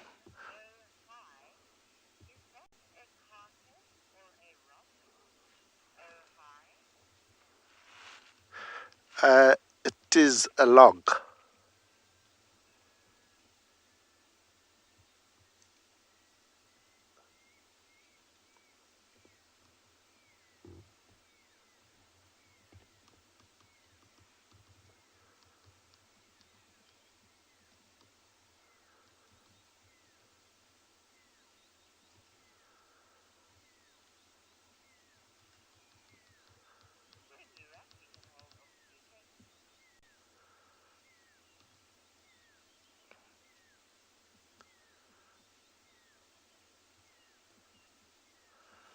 Okay.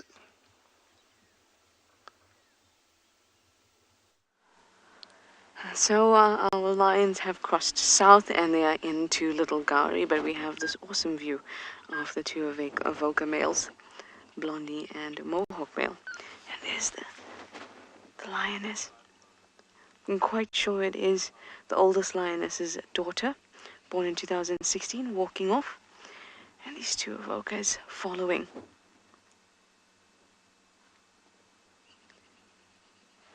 Can you hear the squirrels shouting at them?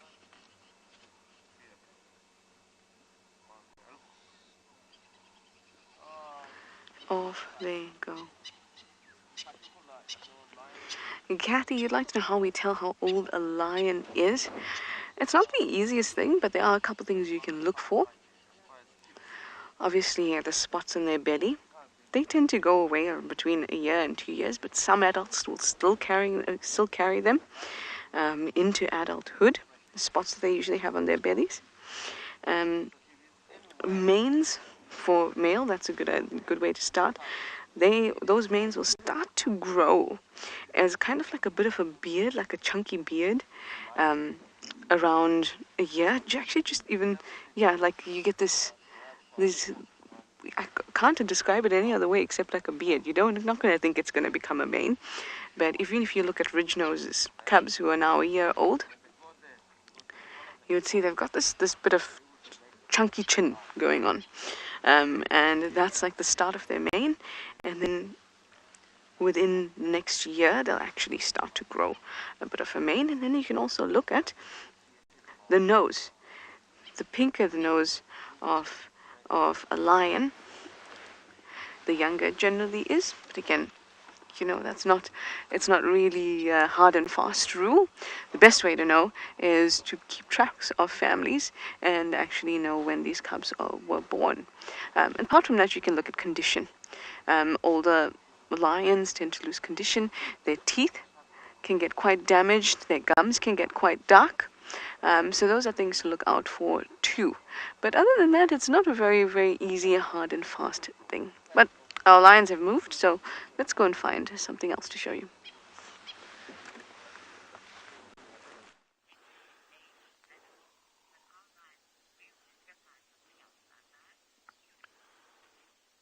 So the sun has finally crept over the mountains and it's fallen on the dam, the sunlight.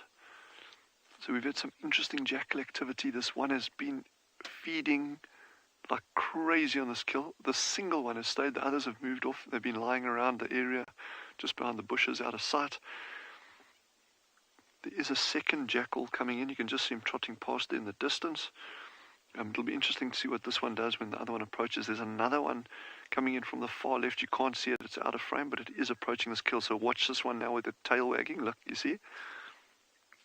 See that? That's that warning. Ears back, tail flicking. Very cool to see this.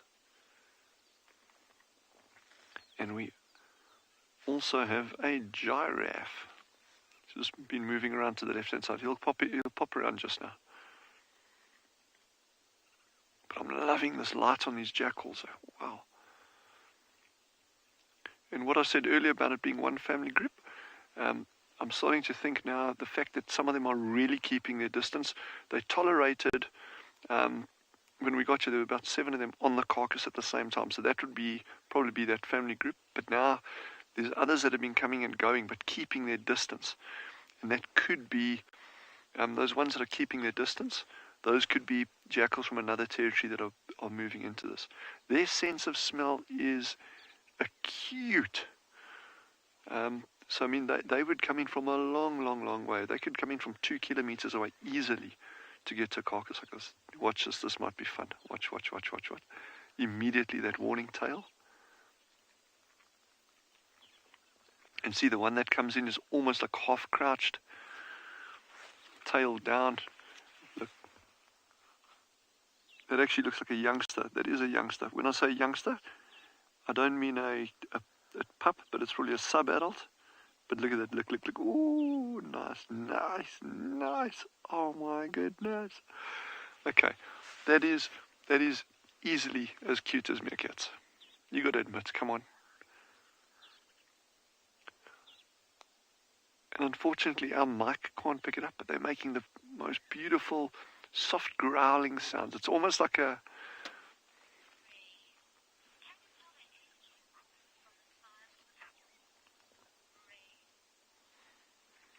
So Ray's asked, can you tell the size of a puppy or kudu? Age of the kudu from the size ones? Yeah, you can. This kudu bull, this one that I'm assuming it's spotted hyenas that killed us, you're looking at about a seven-year-old kudu. So this is a big adult bull. This is a really big adult bull. And you know, these horns will grow throughout its life, but you know, as they get older, those tips will start wearing down more than they're growing. And once I got actually, let me grab my binoculars. You should be able to actually see on the tips of these horns. I don't know if you'll see it from, yeah, the tips are like an ivory color.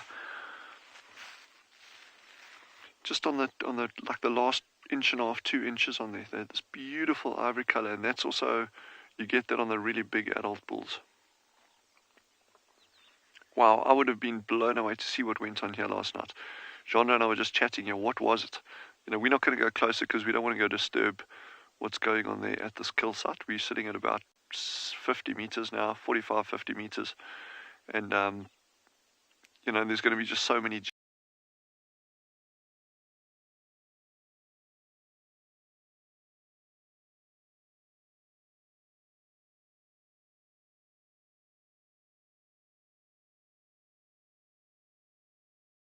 There's tons of things to drink now.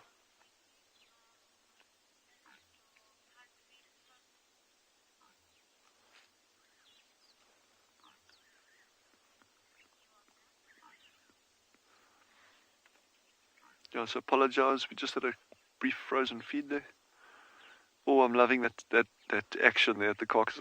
So you see this one is now starting to like, okay, all right, I'm going to carry on feeding, and that little youngster's coming in closer and closer and just going to start trying to get tidbits. But that other one's going to go for it just now. You can see he's like building up to it, but he's torn between, should I go for this other jackal or should I just carry on feeding her? Oh, the decisions we make.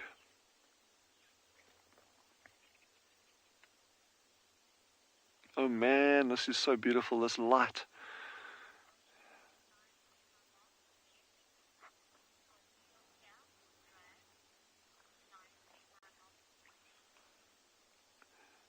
Lions ate my mom. Has just asked, do we think this kudu was killed here or dragged here? I would say it was probably killed here. From where I'm sitting, I cannot see any obvious signs of drag marks. And that's even using binoculars, and I'm scanning quite a wide area. I can't see any obvious signs. But then again, there's, if this kudu was killed, let's say early evening, possibly it was dragged here, but there's just been so much other activity around here that it may just be obscuring those drag marks. But normally you'd see some kind of trace. So my gut feel is that it was probably killed here, rather than being dragged. And also, it's just like an odd place to drag a kill if it was dragged. You'd think, well, that if it was going to be dragged, they'd probably drag it towards the bushes as opposed to into the water. So I'm guessing this kudu ran towards the water, a desperate attempt to get away from whatever was chasing it. Look. You can clearly see that aggression on this jackal closest to us. I'm amazed just how long it's persisted with with feeding on this while the other ones actually moved away. But okay, you can't see them. There's actually one or two behind the vehicle where we're sitting here, so don't worry about it. But there's probably about 5 or 6 jackals that I can see from where I'm perched up here.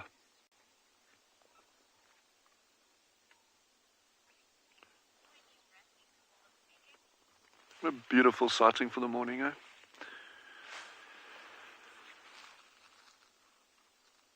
WildEarth relies on support from viewers like you to carry on broadcasting our daily live shows. A small donation goes a long way in helping us on our mission to connect the world with nature. Please visit our support page to see how you can help and become part of the WildEarth family. It certainly is a beautiful morning, Dylan. It's a little bit warmer this morning, and I am very happy about that. So I think it would be a good idea to check out the den. I did tell you yesterday that I saw Corky's cub, and Corky's cub is there, but it was a glimpse because I just drove by and I knew it was there, and then I gave a little bit of a ee, so exciting. And Niels was also very excited to see the cub, but he's seen it before. So they are there, and it is warm.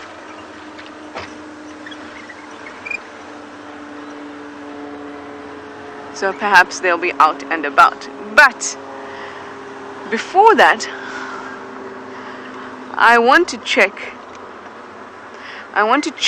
if there's something in the west. Let me send you over to a bird in the meantime.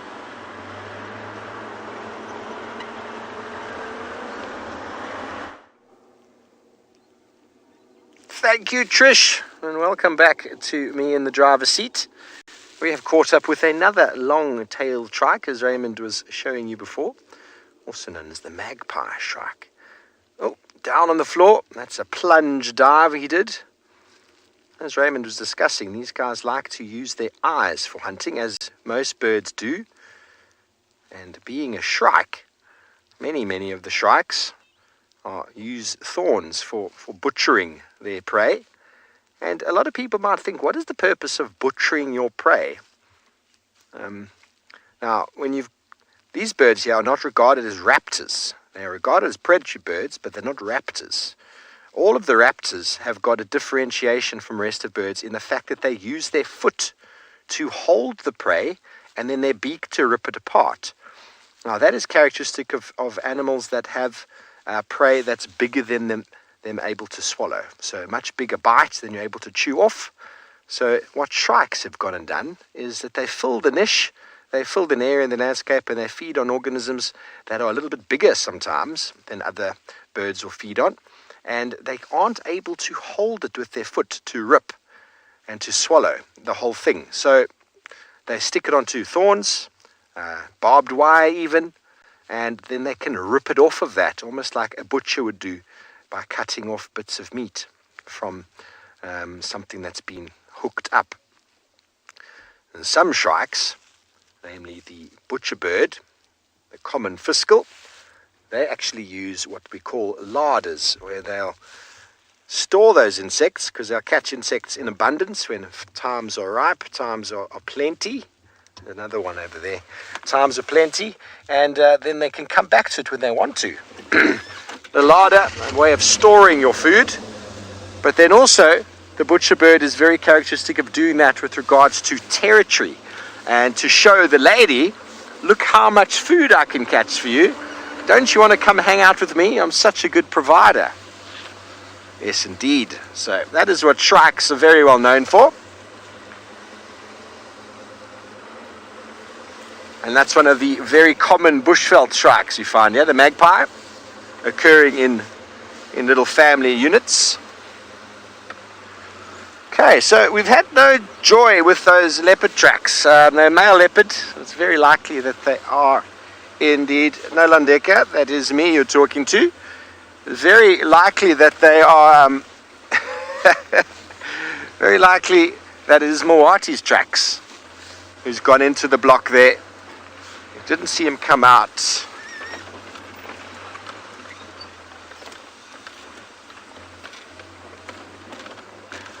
Sorry, Linda, your comms were breaking up there. I heard Linda ask a question about are magpie shrikes related or something like that. Didn't get all of that question.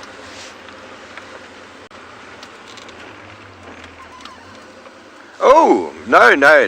Linda, magpie shrikes, all of our shrike birds and many of what we call passerines, birds that have got 3 toes and 1 at the back, are also called perching birds. Lapwings have lost their back foot altogether and they are ground nesting birds. So lapwings are very, very different. Just because you see the black and white coloration has got nothing to do with relatability. Just like a zebra has got black and white stripes and an okapi has got black and white stripes. One is more closely related to a giraffe and the other one a horse. So colorations and designs like that are just the way that they fit into the landscape. Quite often, black and whites are referring to a sort of warning coloration in many organisms, but I don't think the blacksmith lapwing has got any warning coloration. Shrikes, though, I suppose, a little bit. But a very good question. But no, very, very different in the lineage. Okay, we got another elephant, Niels. Just going to reverse slightly for you there and see if we can maybe get it for you on camera. It's that. It's going to go into the bushes. Let me just move up slightly. Of course, it's going to be a very shy elephant. Very, very shy elephant.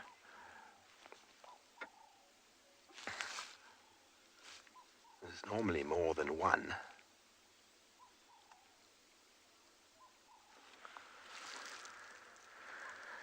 Yes, I am sure she's trying to speak to me. I have tried to be talking to her as well.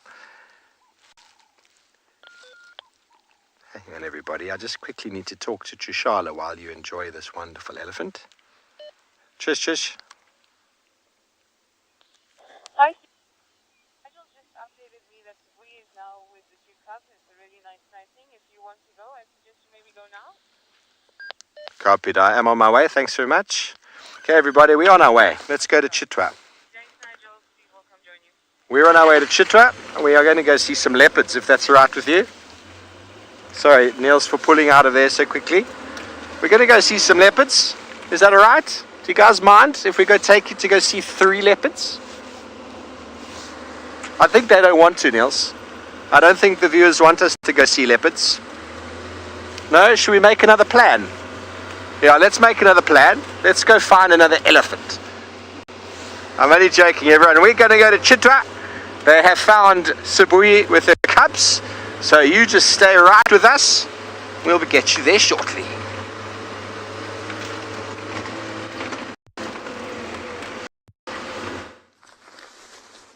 Oh, my call also was dropped.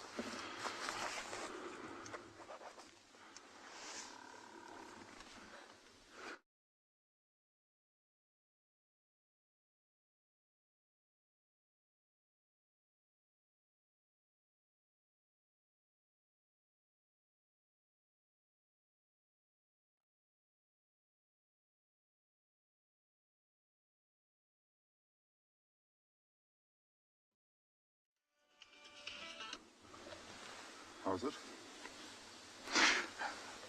We have just stumbled onto the most amazing scene, everyone. Someone has found this pride of lions. We tried to find them. We did a big circle around. We couldn't see anything. And just as we were about to leave the area, we heard this distress call.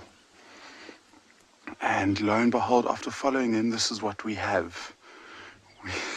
It is absolutely outrageous.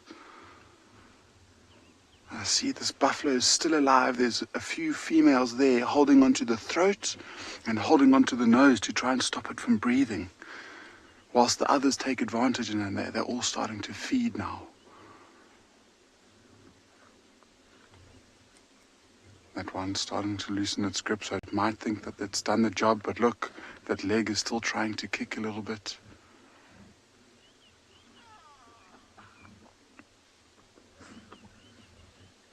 What a dramatic way to start the week. This is insane.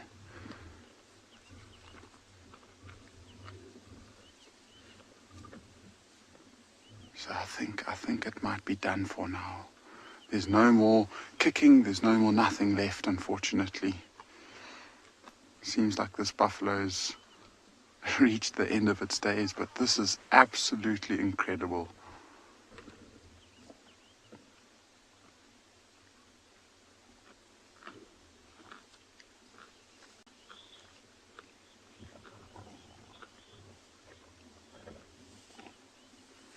Elizabeth, there definitely are a few animals that lions won't hunt, and it tends to be the bigger ones. So this buffalo, for a pride of lions this size, is probably as big as it gets, where they will hunt on a regular basis. There are sometimes quite unique circumstances where they'll hunt something bigger. I guess maybe if anything bigger than a buffalo, it would be a giraffe. But not much bigger than this, and that's why it's so special to see. And it's one of those ones where if you're hunting, or if these lions are hunting, particularly buffaloes, it can go both ways. And sometimes the lions are unsuccessful and the buffaloes are able to chase away the lions. But I think the disadvantage that this buffalo had was that it was an old buffalo and it was all by itself. And so these young lions with lots of energy with the experienced females made pretty light work of it, surprisingly. And see there, that's one of the young males, and so now this is where everything starts to get interesting, because now as they start to open it up, although there's lots of meat for everyone, and these lions will start competing against one another.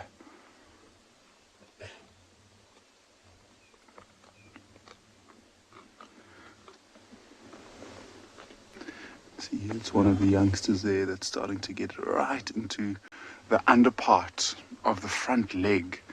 So that's where the skin is softer, and its young jaws might be able to pierce the skin and get into the fleshy meat a bit easier. There's one lying on the left that's just having a look, and it's taking a quick breather. It's got such a bloody face. That one there, look at it. So it's already starting to get its delicious food, and directly in between the back legs.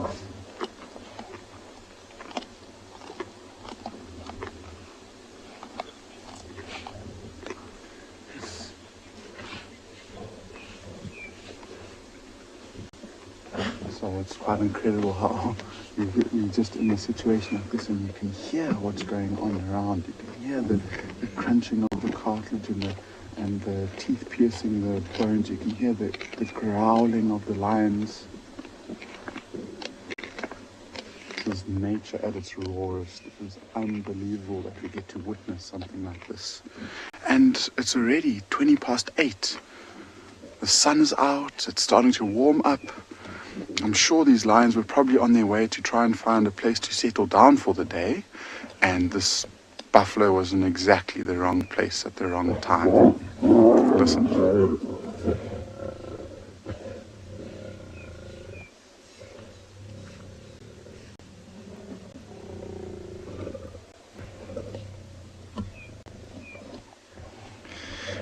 It sounded like it was that young male who we saw appear with that bloody face briefly. One of the youngsters has just gotten a fright, and so all of the adults have picked up their heads. It took us quite a while for us to have a look to figure out exactly who these lions are. And then one of the lionesses who had her jaws around the buffalo's throat stood up, and I just managed to see that lioness without a tail. And I've only ever seen one lioness like that. And so this is the Birmingham breakaway pride that we have got in front of us.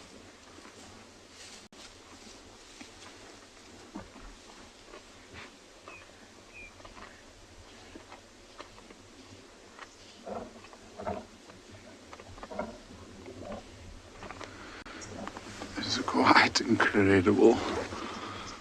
And I'm surprised that there's not so much shouting going on between them, but But I guess there's lots and lots of places where these lions can start eating from. I mean, they've got that big male's trying to turn the whole buffalo around.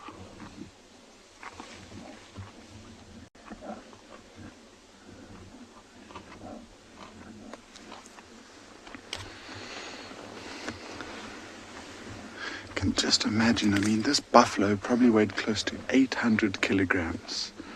And one of these lionesses, maybe about 150. So that's what, 5 times the weight of one lioness. And they're just so capable of working so well as a team that they are able to bring it down. And this buffalo definitely wouldn't have gone down without a fight. I mean, it's got those big, powerful legs. It's got that very, very powerful neck with lots of muscles and those very sharp horns. And so it would have tried with everything that it could to try and face each lion. But I'm sure they would have started to surround it and slowly but surely get closer and closer until one maybe jumped onto the back of the buffalo and started to weigh it down. And once the buffalo gets down onto the ground, then it's all over for it.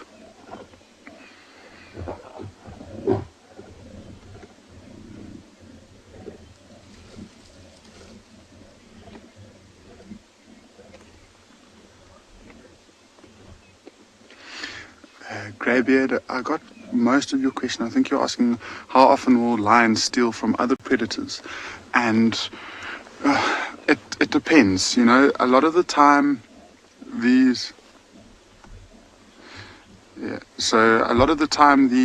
lions will hunt by themselves for sure, but they won't pass up an opportunity to feed. And so if they happen to see a kill that was made by a leopard and the leopard hadn't hoisted it up a tree, they'll happily run in and take it. They'll sometimes even try and climb the tree to get up to where the kill is. And so they're not really selective. They'll go for anything really. You see that one is really starting to get into the stomach, and pretty soon it will start exposing the stomach contents and the organs.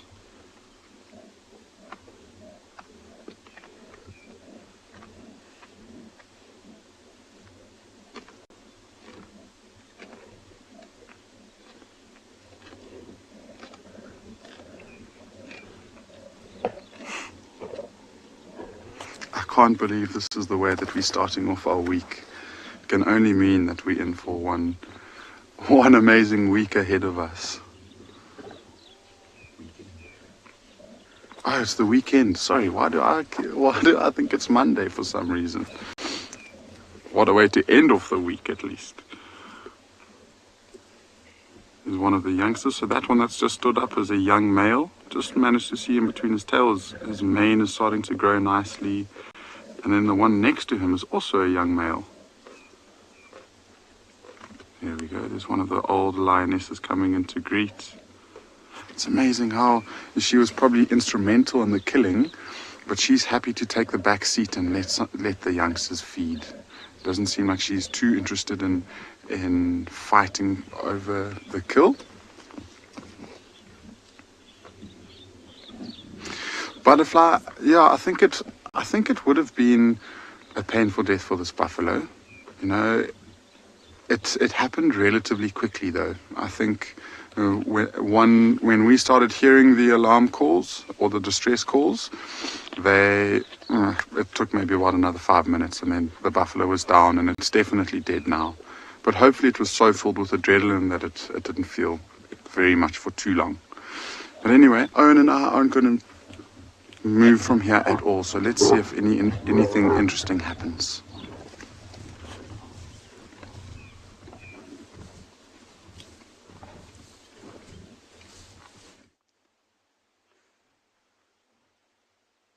Right, welcome back to andBeyond Phinda Private Game Reserve. And after a long time of searching this morning, we have finally got some cheetah for you.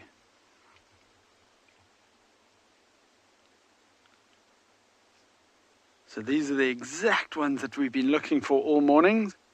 It's the same ones that Dumi was with yesterday afternoon. And he might have been talking about how skinny they were and hungry they were yesterday. And that is still the case this morning. As soon as we got here, they actually, there was some impala, and they quickly chased some impala, but we lost them in quite thick bush. And then the mother came back, which means she obviously didn't manage to catch anything. And they came straight back to this nice little raised up termite mound, where they've got a nice view around them. And what a perfect spot to sit and warm up in the sun. Now, 2 of us have driven straight past this spot today. And somehow, I don't know where they were, but I specifically checked on this termite mound and they were not here. I don't know where they were this morning, but at least they're here now. And I think with it being such a cold morning, they probably weren't far away, but they just, yeah, maybe they were even behind this tree just off on the right. Maybe that's why I couldn't see them, I'm not sure. But how beautiful is this? Look at these little young ones warming up in the sun.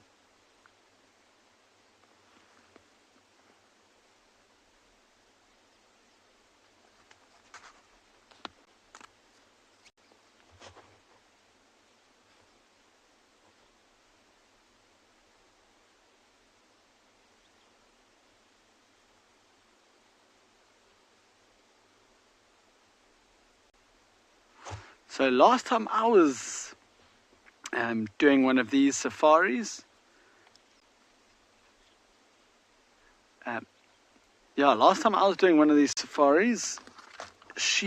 this exact same cheetah caught an impala and killed it not too far, maybe 2 kilometers or so away from here. And that was probably the last time she ate, and that was about 4 or 5 days ago now. So it's about time for them to catch something again. You can see how alert she is. Look how she's looking around like that, quickly swinging around, constantly on the lookout for any movement in these bushes or these open areas around here.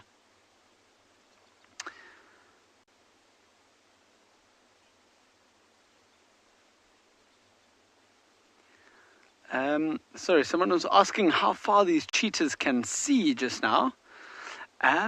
They can see far. They've got very, very good vision. But they don't need to see too far.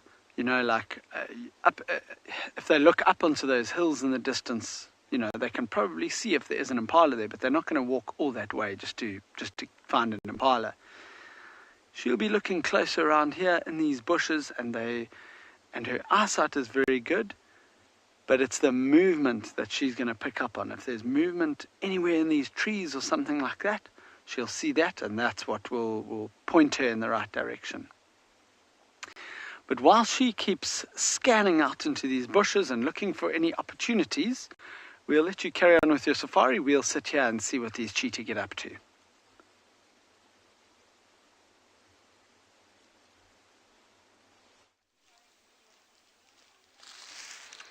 And welcome back again, everybody. This time to Cheetah. Thanks, Sabi, with that wonderful little yawn. We are in a sighting, everybody, with 3 leopards, Sabi and her 2 cubs. How magical is that? She's like, yes, it's magical, isn't it? Now, cheetah and leopard are very, very good with their eyesight, but their habitat preference is very, very different. Most leopards like these woodland areas, dense vegetation, whereas cheetahs avoid them because cheetahs are very susceptible to being caught by bigger predators.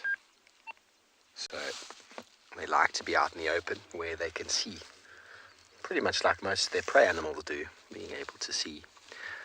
So now where we sit at this moment, we have got Sabi and the 2 cubs are just playing around. Just trying to give them a bit of space, and they're relaxing quite nicely, and they're probably going to come out into the open shortly. But we can't improve the view at this very moment, so we're going to stay right here and be patient like we were the other night. Hey Niels, remember how patient we were? And it provided some wonderful scenes of those 2 cubs at the end. How wonderful. So now I know a lot of you have been asking how Sabui is doing. There she is. She's looking great. The landowner of Cheetah told me the other night that she made a kill and dragged it onto one of the Cheetah decks. Isn't that crazy?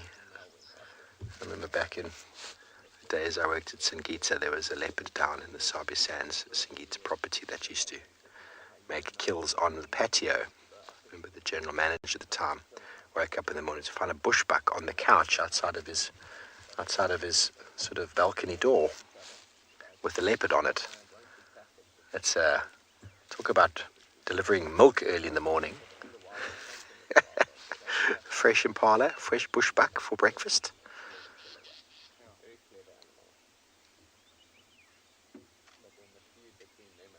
She's a very pretty leopard, isn't she? And the general consensus going around is Moati is potentially the father. How wonderful. Definitely he's doing his rounds. So we were potentially on tracks of Moati this morning. And now we've found one of his consorts.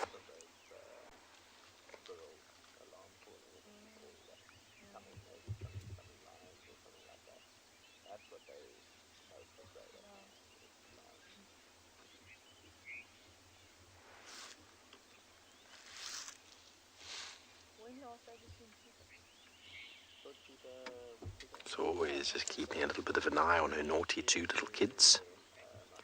Any good mum does.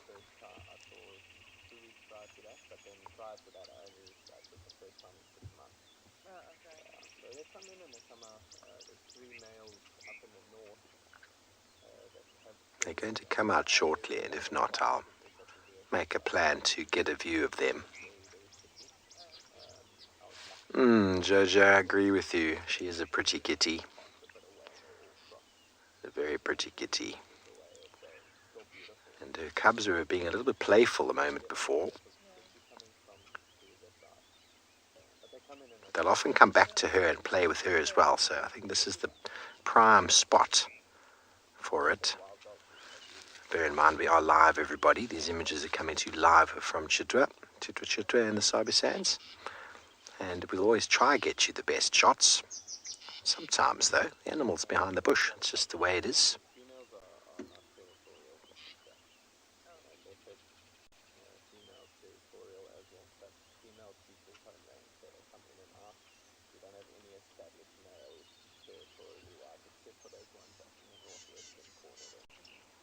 You can probably hear a number of birds flittering around us and calling.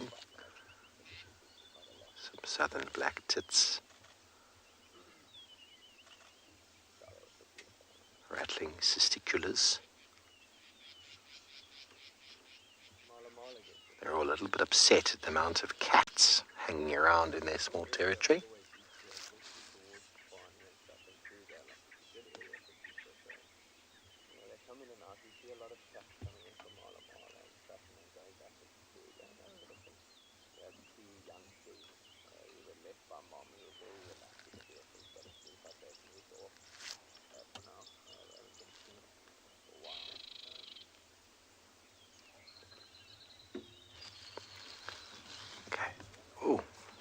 She's reacting to a battalier. How cool is that? She reacted to the battalier, everybody. Battaliers are often indicators of meat. Oh, she's growling at something. I was trying to see if I can see what she's maybe growled at. How beautiful, Sabui. Now you've come out into the open and you're looking at Raymond and saying, Raymond, welcome to Cheetah. Still it's a bit cold this morning, although I'm warming up quite nicely. The steam coming out of her mouth there is incredible. It's possible. She's got a kill in the tree behind me. That's why she was reacting to the battalier. No, we had not seen the kill. Thanks, Nigel. So she was defending her kill, everybody. We will show you in a moment once we reposition. There is a very nicely butchered impala hanging from the tree.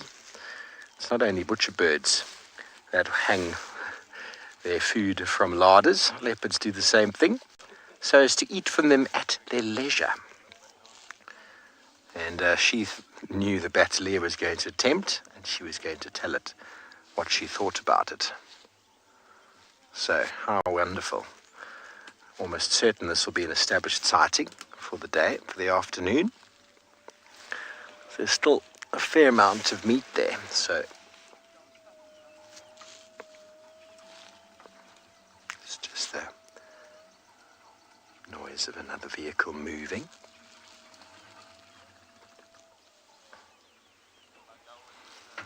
Okay, so we're going to reposition and maybe get you another shot of this carcass.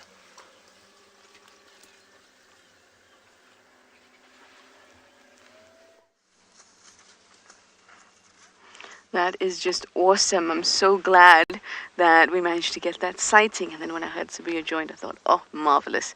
Absolutely marvelous. Now, we've been having the most enjoyable elephant sighting. Absolutely enjoyable. About 3 little ones have been trying to lift up this log, and they've been tucking into whatever's underneath it, which is obviously some green grass. And like a brand new chips packet had been opened, and all the kids descended on it. That's what it looked like. And now this young boy is getting the leftovers. He's a little bit older than the other ones that were trying it first, and he managed to actually push it over. And he is having a good time. Very good time. It's been a lovely sighting. They're all around us. A nice big bull, lots of youngsters, big cows coming up to us. It's been awesome. I'm just going to be quiet for a little while so you can hear this little guy at work.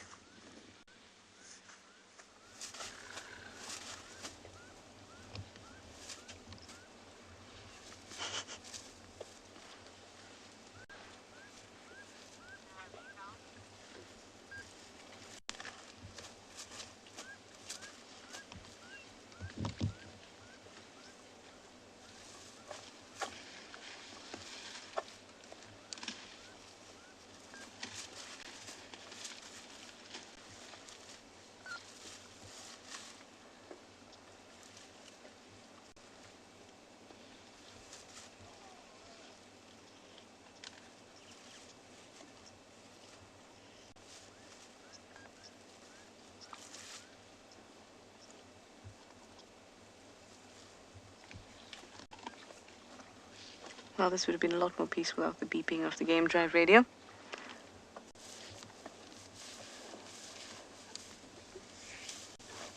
But it's still a beautiful sight.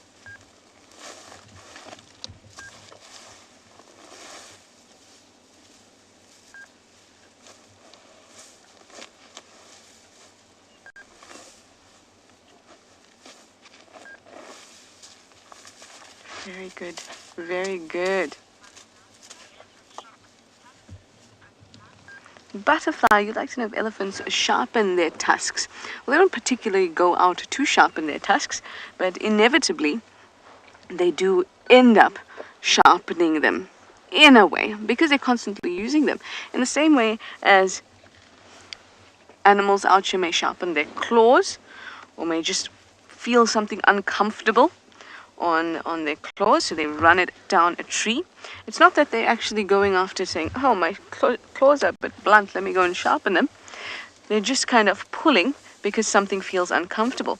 In a similar way, if an elephant feels something's uncomfortable on its tusk, feels a bit odd, then it'll start to rub it against a tree, and inevitably it creates a bit of conical shape, but they don't particularly go after sharpening them.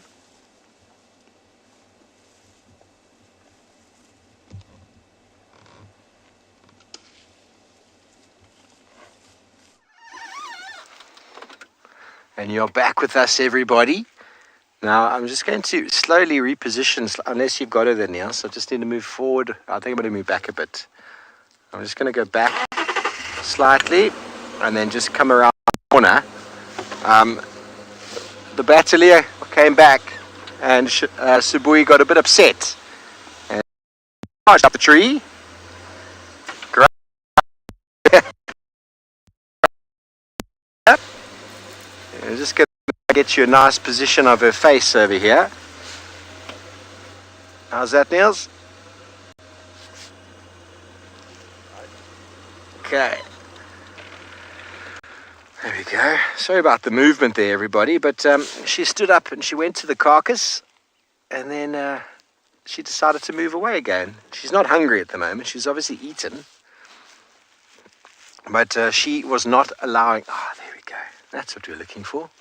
She was not allowing the batelier to fly down and go for her kill.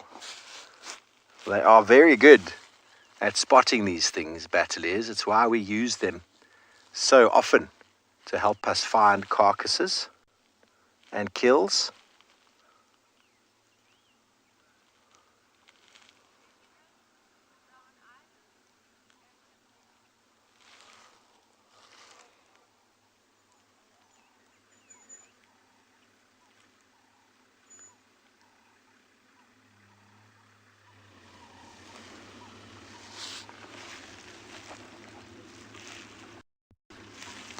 Another vehicle coming in to join us.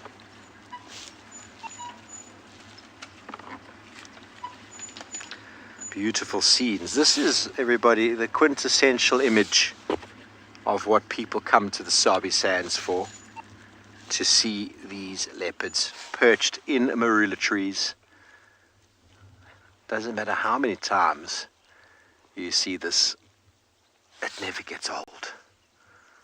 Now, Niels asked me the other day, what are my 5 favorite trees? And I told him, Niels, it's a very hard question to answer, but one of them is a marula with a leopard in it. Which is true. A marula, well, it's quite a magical tree anyway. Quite a magical tree anyway. But with a leopard inside, it doesn't get better than that. Now all we need is for her cubs to come up the tree as well. And that would just make for a next level sighting. Looks like she's going to snooze a bit. She keeps looking over to see if the cubs, what they're doing. They're quite happy that Mum's provided them with food. And see how she behaves with them coming closer to eat though.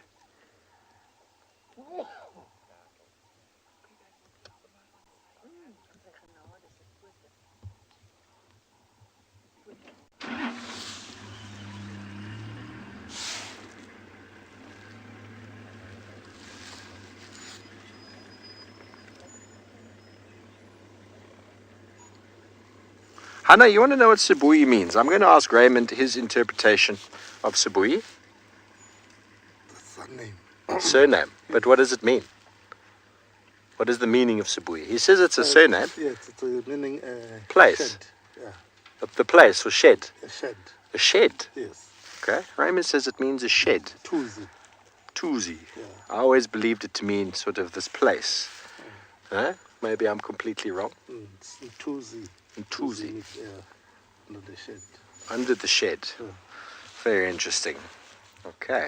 We're going to stay here. The leopard cubs hopefully will be joining her for a meal shortly.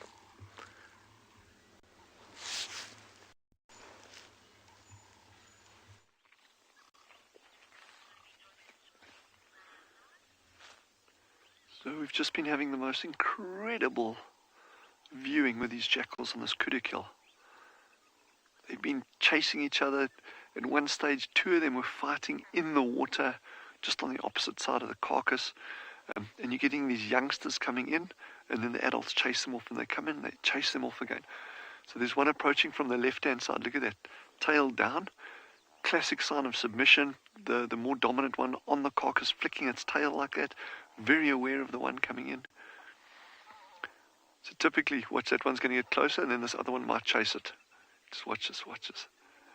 Look at that, heightened, more and more aggressive. Look, ears back, starting to snarl. And I just wish you could hear the sounds they're making. It's all these incredible growling sounds.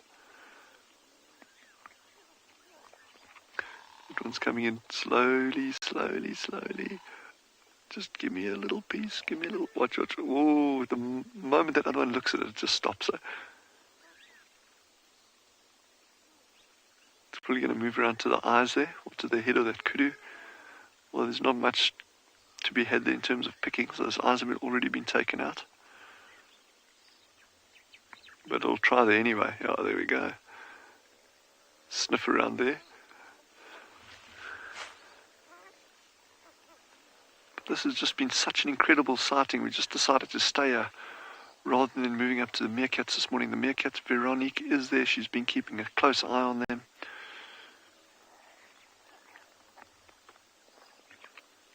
Look at it now. There we go. Look, that was going to come out. But that big one on the left is obviously the more dominant animal out of the lot.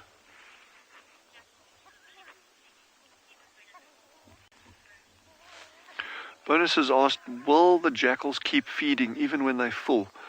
They'll get to a point where they are completely full and then they'll move off. But what will happen is, even though they are full and they've moved away from the kill, they'll probably just stay in the close vicinity and feed on it at different intervals during the day. And they're out of sight from where Genre is, so don't worry about it. But just so you know, when there are a number of other jackals lying tucked away close to us, I've got a higher vantage point from where Genre is, so I can actually see. So there's other jackals that will wait their turn on this kill. They know there's no point in trying to move in, even if they are hungry and get a risk of an injury. There was actually a jackal that came trotting past earlier in the distance. It looked like it had quite a bad leg injury. We couldn't see what it was, but it was limping very, very badly. And that may have taken place on fighting on the carcass, or it could have been some other injury. But so, yeah, to answer your question in a nutshell, they will move off if they are full, but they'll hang around in the area and come back as they need to. Just love the way that one's standing on that kill.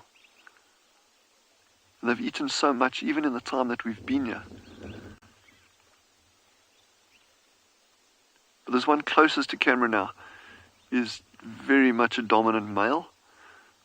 You can see the nads at the back there, not very well. Yeah, look at that. I love standing on top of that kudu's neck now.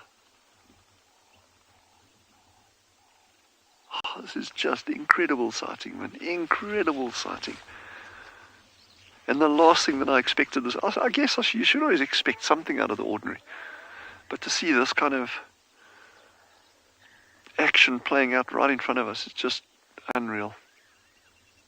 And you can watch this for hours and hours and hours and not get bored. So I think this afternoon we're probably going to do our hide setup. We'll go sit in the little blind opposite this, and just hopefully we'll get something else. Perhaps brown hyena, maybe. Leopard. They'll feed on a carcass like this. Yeah, the leopards scavenge a lot, so it's not impossible that you could even get a sighting like that of something coming down. But I'm loving the fact of watching jackals feeding on this in the absence of other predators. You know, often they kind of like slinking around in the background and darting in and out. But to actually be focused completely on a group of jackals like this is just the absolute best.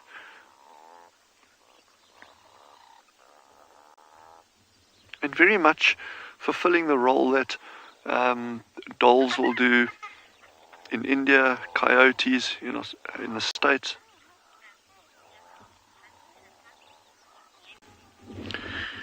Lexi has asked a question: will black-backed jackals hunt in a pack? And it's a really fun question, that, because typically, no.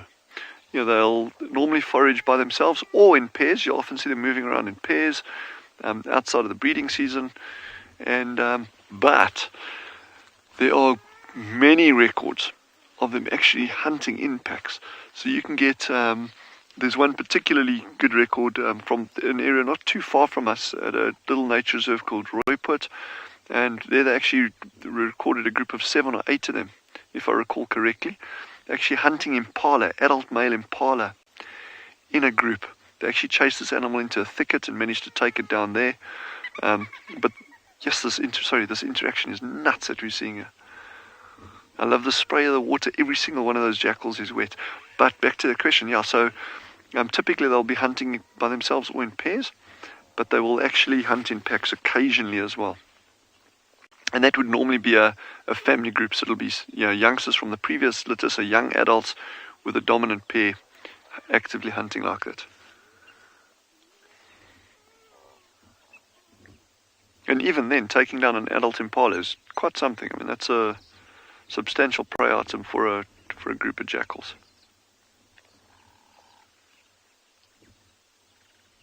Would have been amazing to do a time lapse on this kudu. If there was some way of putting a thing there, just like watching it like disintegrate. The guys have done that with all sorts of carcasses over the years and other reserves. Putting it on like an elephant carcass, for instance, and just seeing how it gets eaten away over time.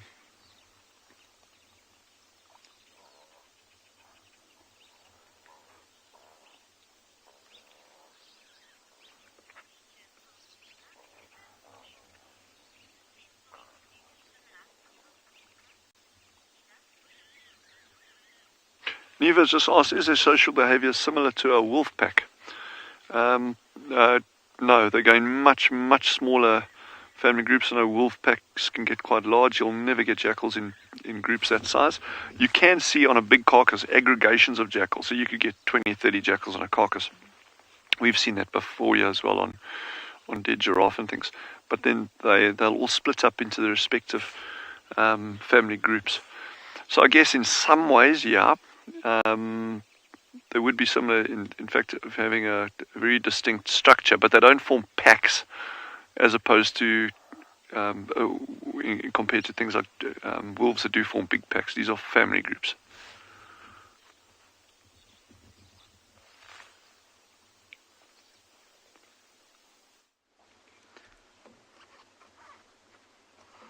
Right, welcome back to our little cheetah family here. Still not a lot of movement. Just moved up, got a bit of a different position in the sun, maybe warming up a different side of their body a little bit. And still looking very hungry. Now, what I was looking at just now, a few seconds ago myself, you zoom right in on the mother's back.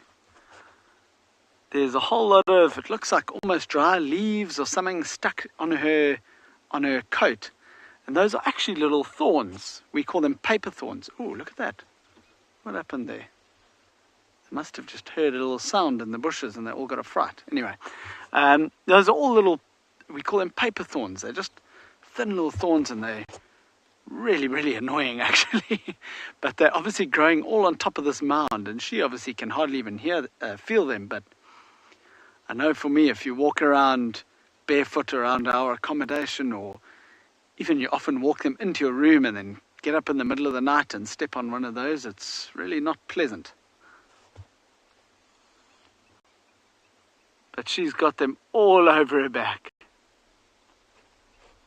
But also, while we're on that, just have a look at that beautiful color on her coat, that like golden rich brown, obviously scattered in between all those beautiful little black dots. They really are such beautiful animals. The cub, that one cub on the right is flat down, fast asleep. And now you saw when all of them jumped a few seconds ago, they're very on edge, and that's quite normal for cheetah. And that's the same reason why this mother's got her head up and constantly looking around. It is for food, but it's also in case there's any other predators close by that would obviously be a threat to her. You can see the cubs don't care as much. They're quite happy to put their head flat down and fall asleep. But the mom always keeps her head up and stays awake looking out for any trouble.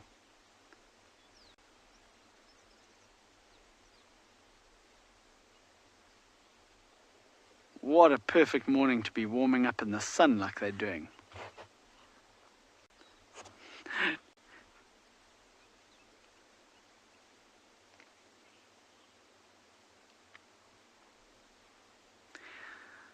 Morning, Moondust. So these cheetah are looking for anything quite small. They are not the strongest of predators. They're not like lions or leopard that can take down bigger animals.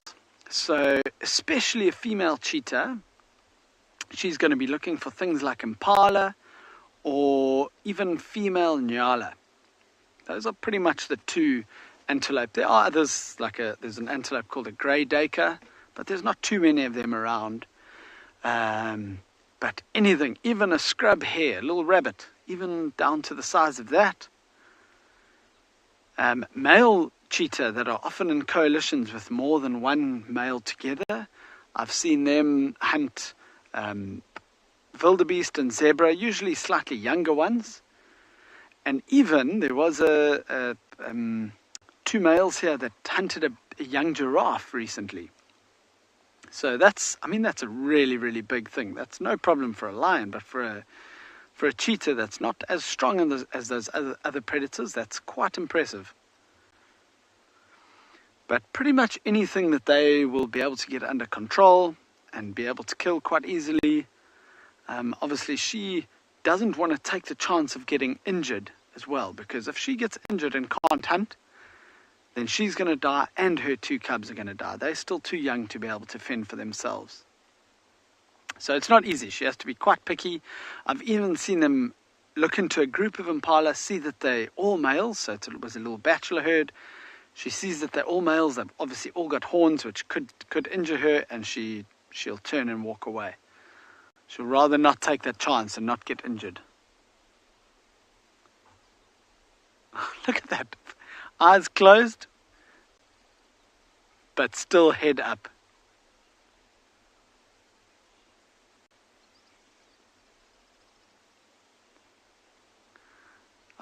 Julian.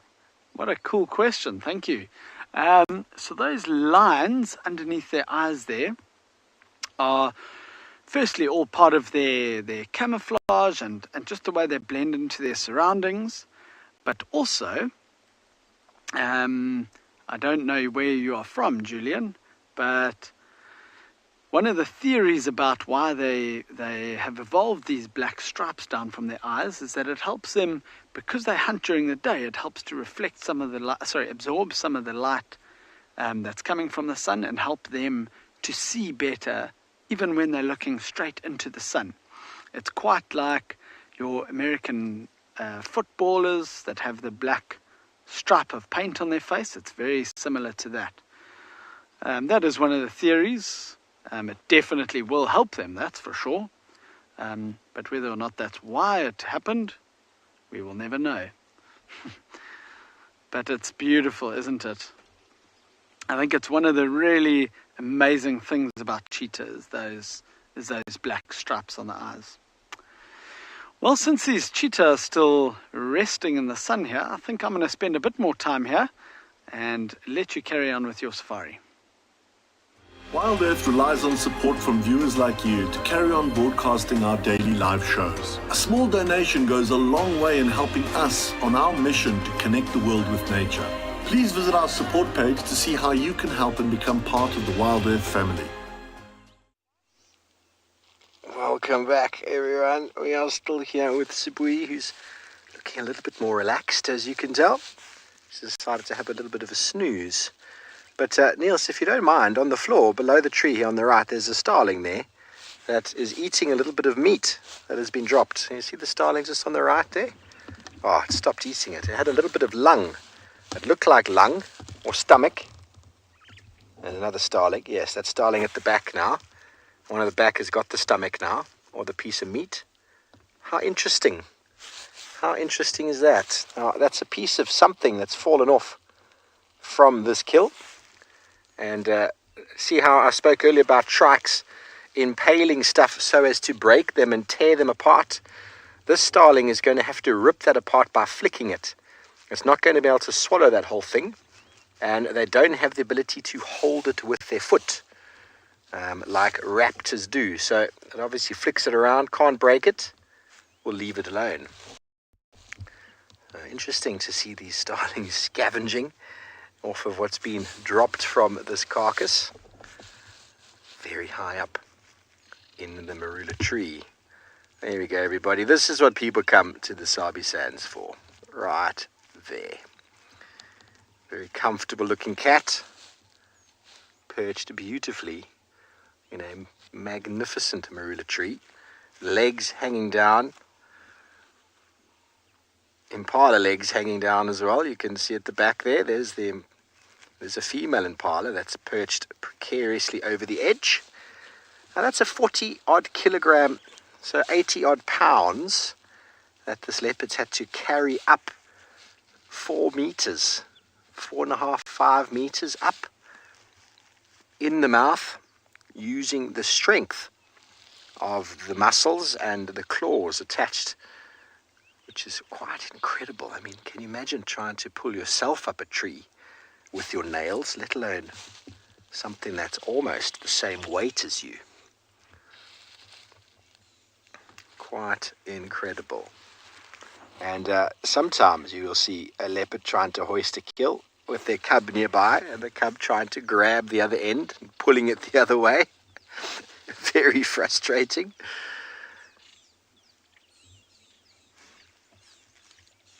We're hoping the 2 cubs are going to come out shortly. Come and climb up this tree. I think that will be a magical thing to see. It's a nice open marula, no leaves on it currently. It's obviously in the dead of winter. Look at that wonderful foot.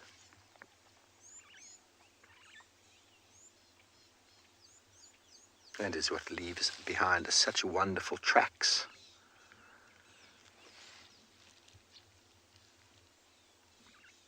So in a tree like this with no leaves and 3 leopards in it is definitely something that I am hoping to see.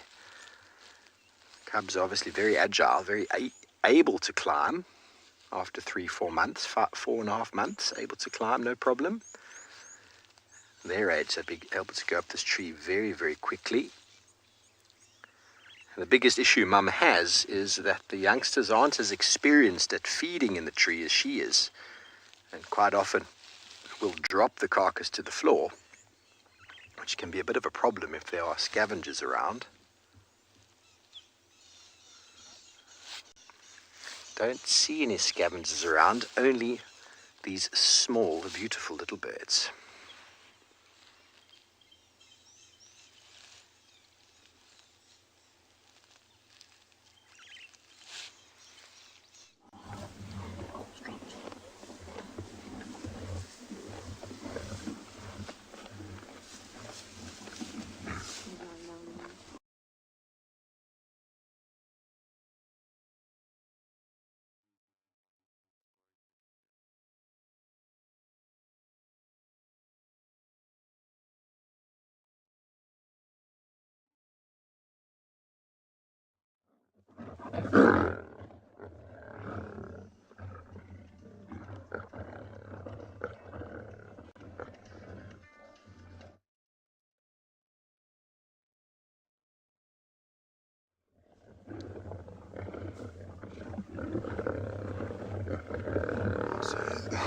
Things are just getting more and more and more crazy at this buffalo kill that we've just been witnessing the whole morning.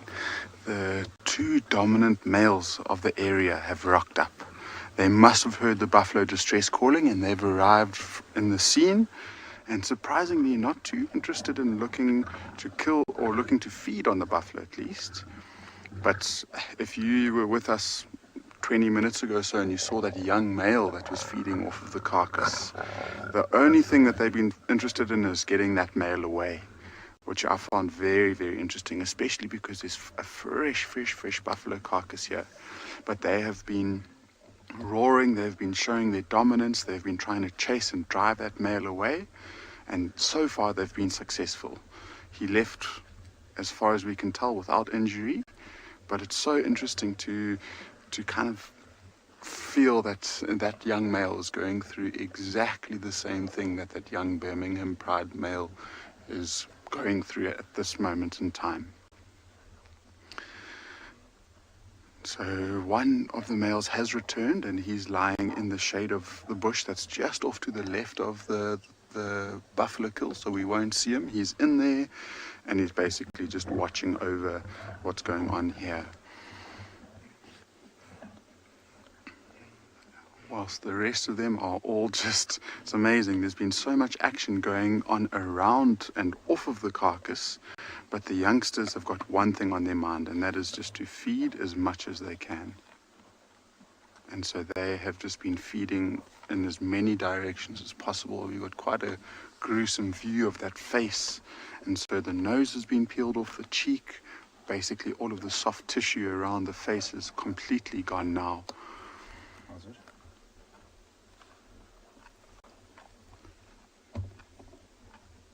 And so the rest of the pride has just really been feeding as much as they can, and so we've been getting quite a few little swipes from one another. They'll hit each other on top of the head occasionally, but still, I mean, this female that's up and feeding, and she's standing up and getting underneath the armpit, she'll occasionally just keep watching where that dominant male is off to the left of the trees there. What I found quite impressive is how protective these females have been of that young male. So the two dominant males ran in. At least 2 or 3 of the females ran after the Ross males, trying to deter them and trying to protect the young male.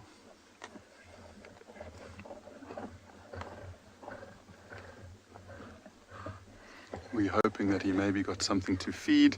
Didn't look like he got anything at all, so he might be watching from a distance, looking at his family feeding on this buffalo without getting a single bite. But you never know. Once the rest of the pride moves off, you might find the males might come in and continue feeding, and then they might leave to go and have something to drink, where they might leave a lot of the carcass unattended, and he might come in and try and feed as much as he can. You see that rustling every now and again. They keep turning their heads just to make sure that they're not coming for him. The one on the far left-hand side of the buffalo, so the one closest to the bush, is a young male. And so he's probably also quite nervous.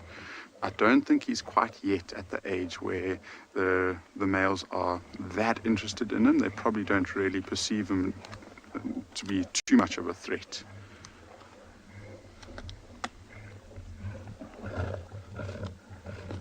Some growling going on again. And often the feistiest ones around the kill are the youngest and the smallest ones. They need to throw away and throw their weight around a lot more and be more aggressive, when the others can just use their size to bully them off of the carcass.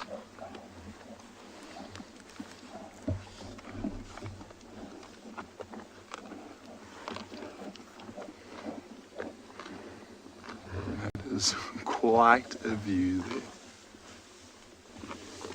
See again, and I think it's just the Ross male turning and shifting around, and every time he does so, he rustles the grass a lot.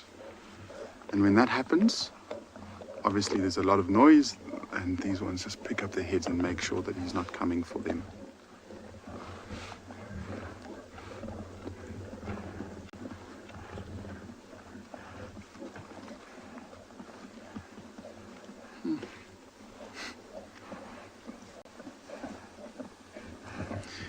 A few of them are starting to feel the heat, I think. After having their faces stuffed in the buffalo, they're not really breathing properly, and so they're not really getting a proper breathful of air, and so they sometimes lift up their heads and they look very exhausted, and they start panting heavily. And with the heat coming down and getting hotter and hotter, I think they're just going to start panting more and more, and they might eventually move into the shade around the buffalo carcass. I think once they've started eating more of the carcass, one of the adults will definitely try and drag this buffalo underneath some sort of shelter, just to try and protect it from the vultures, because once the vultures start circling around, anything can come in here. Hyenas, other male lions. I mean, we're fairly certain that the two dominant males came into this area because they heard that buffalo distress calling. And we saw them eventually come from about 20 meters away. And they were very tentative at first. And then they just decided to get up and race straight towards the young male who saw the two and took off at a rate of speed.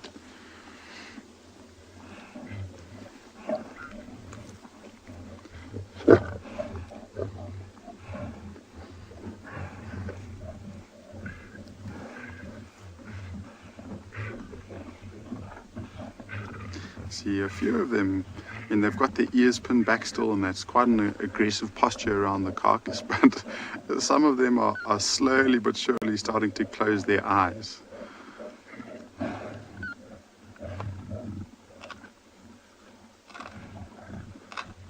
And just watch it.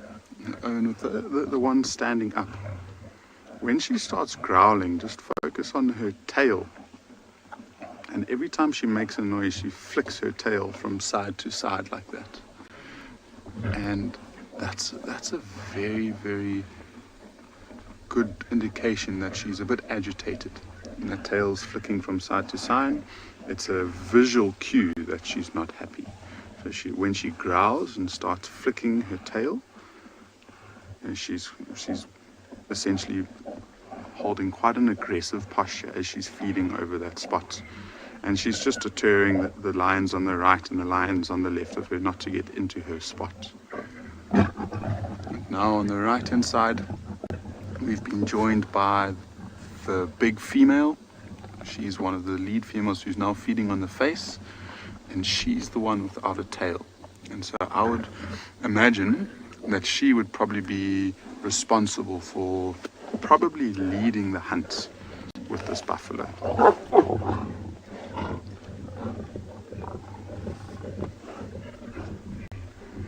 You just have to think how many times in her life has she needed to try and practice to perfect the art of hunting buffalo. I mean, it's such a risky move because of the injury that these buffaloes can inflict.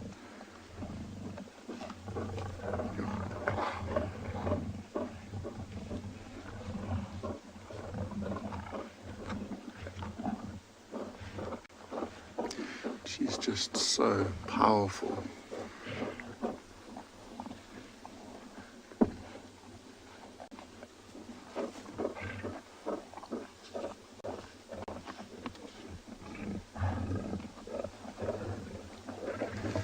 I mean, we haven't even really gotten the opportunity to count how many lions are around. There's just been so much action that's happened. So we definitely know that there are 4 females, and the rest of them are all cubs of different ages and different sexes.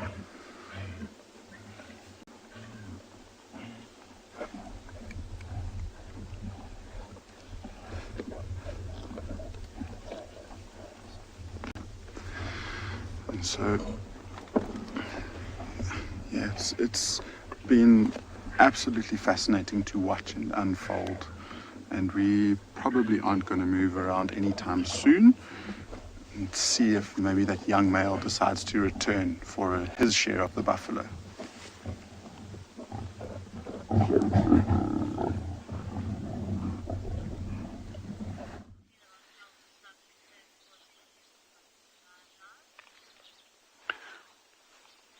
Just 2 beautiful giraffe. I know I keep saying the word beautiful. I need to find some other things, but they are.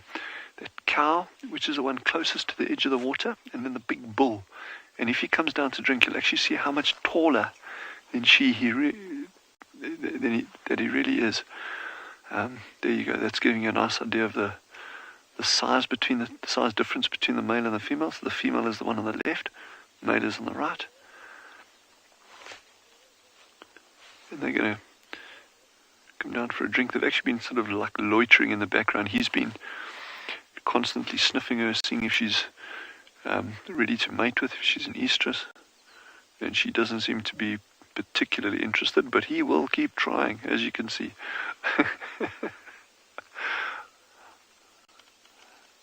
So she says, leave me alone, all I want to do is drink water. He's like,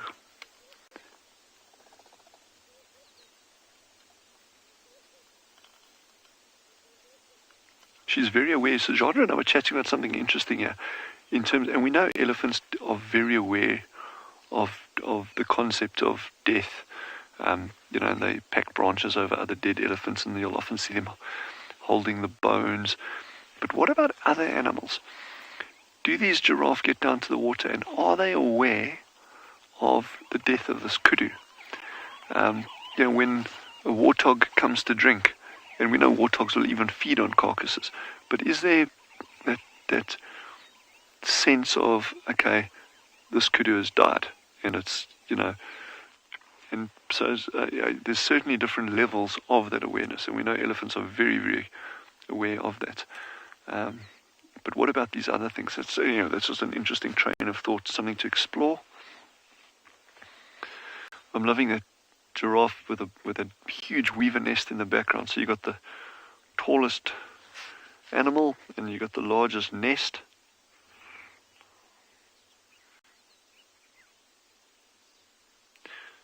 So John, I don't know if you can go across to the male.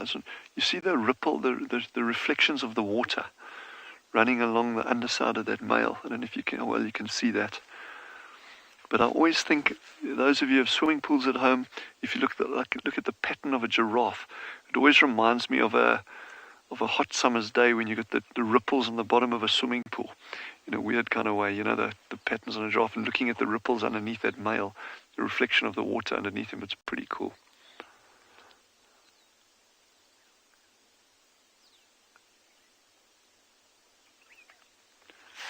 It's a wonderfully productive morning. I'm sitting at this waterhole, but Chandre's just going to pan over me here. I'll try to get out the way. Look what's coming down to drink on the opposite side of us. So this is it's like Chandre's doing like some weird contortionist tricks here. But look what's coming down to drink on that side. It's a whole herd of springbuck and a wildebeest. So we've had like jackals here. We've actually had a warthog that came in to drink earlier. Giraffe, wildebeest, springbuck. Well, we know for a fact that kudu was here. I don't know if it actually got to drink before it was eaten. and we got Sheldon that left. He actually flew off to the nest. We saw that, and now he came back earlier.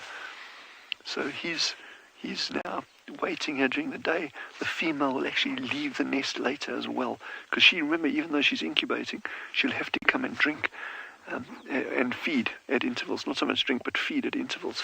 So there's just so much activity going on around here. It's really, really, really cool. And I think having this kill here, if we're sitting on the opposite side of the dam this afternoon, the light will be in our favor, the wind will be in our favor. It's just going to be a really, really productive afternoon, I think. This is just brilliant, eh?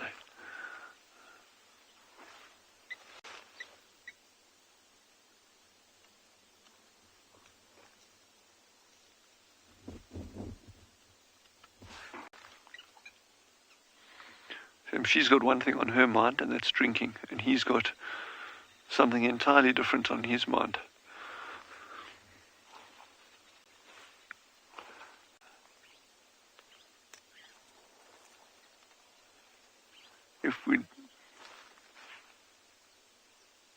If we're lucky, we may even see some sandgrass coming into drink just now.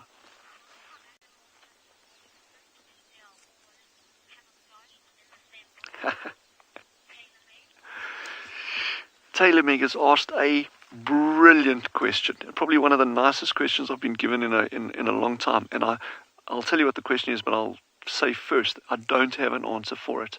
Well, not a great answer. So the question that's been asked is, if these animals are, well, we know they are living in the same environment, why is their camouflage all different? And think about that. Most of these animals are only seeing in shades of grey. Okay, there are variations. Don't, before the critics out there get too jumpy. Okay, but most of this is like shades of grey. So imagine you're watching a black and white television. I doubt whether many people have a black and white television anymore, but try and imagine it. So you're seeing in shades of grey. Okay, so in which case, even a plain coloured animal, a uniformly coloured animal, let's say like a lion or something like it, would actually blend in incredibly well into this environment. But if you've got a pattern like this giraffe that's very broken up, or stripes on a kudu, for instance, or the spot pattern on a leopard, it just, that disruptive camouflage just goes a long way to breaking up your outline completely. But then the question still begs itself, well, does everyone not just use disruptive camouflage? Even in an open grassland environment, you would imagine that disruptive camouflage would be incredibly good, even if it's a stripy pattern. So that is a brilliant answer, and I think I need to do a bit of homework on the science behind different patterns in camouflage, because we all know they work very, very well, but you get so much variation even within the same kind of habitat that it really begs some questions. We've got the most amazing scene going on behind me here. It is just the best thing in the world. Look at this, guys. Look at this. I'm so excited. Oh my word. Can it get any better than this? I don't think so. And just when you thought it couldn't get any better, it did get a whole lot better. Sheldon's going to take off. This is amazing.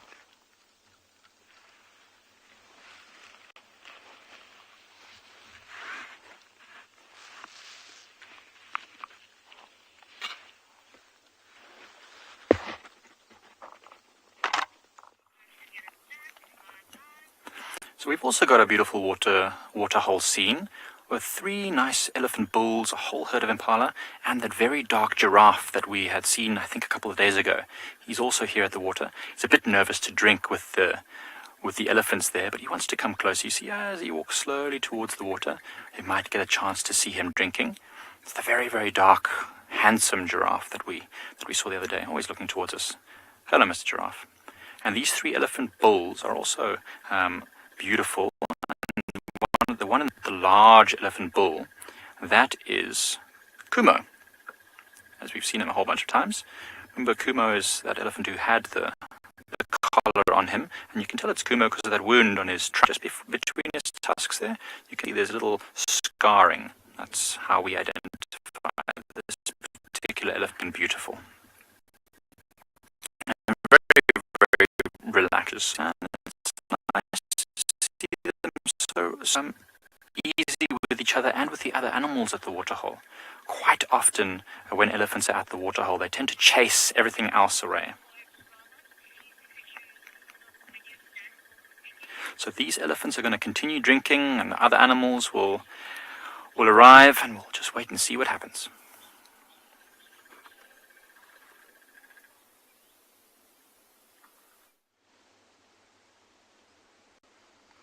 Welcome back, everyone. And a little bit has happened here. Oh, there's a wildebeest that came into the scene and saw the cheetah straight away and started alarm calling. But as we were talking about just before the break, that wildebeest will be too big for the cheetahs to hunt, so they've just actually kind of ignored it, and it alarmed a few times at them, and they hardly even gave it a second look, and now it seems to have walked away. It's funny to see the cub looking at it, Mom's. Yeah, yeah. As Marcel says, the cub is looking at the wildebeest, but Mom knows that it's too big and it's a waste of time, so she's not even interested in the slightest. But the sun is really warming up nicely. I'm sure these cheetahs are feeling it too, and it's amazing how in summer, at this time of the day, we probably almost would have finished Game Drive already, and something like a cheetah like this would have already found some shade and would be resting. They would have been hunting for the first couple of hours maybe of the morning, but now it would just be too hot for them to be moving around, and they'll more than likely find shade. Whereas now, in the middle of winter, it's completely the opposite. They have rest, they haven't moved much at all this whole morning, except when they quickly tried to chase some impala a bit earlier, but then they came straight back to the same spot.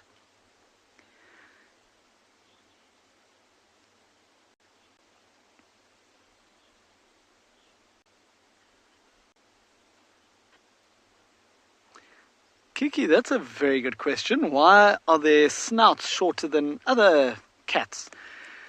So,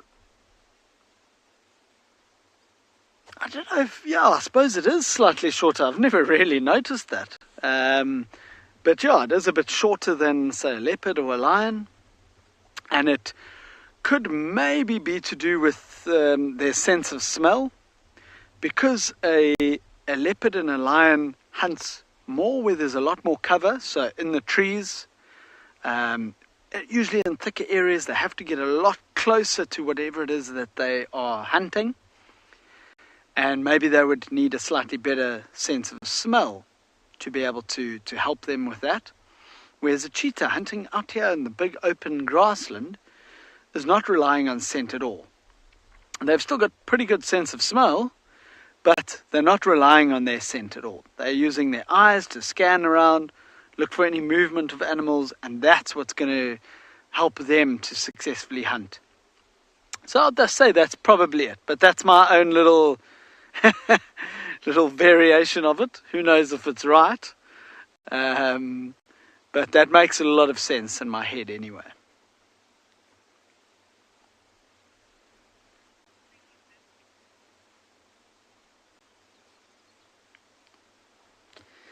Well, as I was saying, with it being winter now, they've been resting all morning. I would say they probably are going to get up, with them being so skinny, are going to get up at some time today and go and hunt.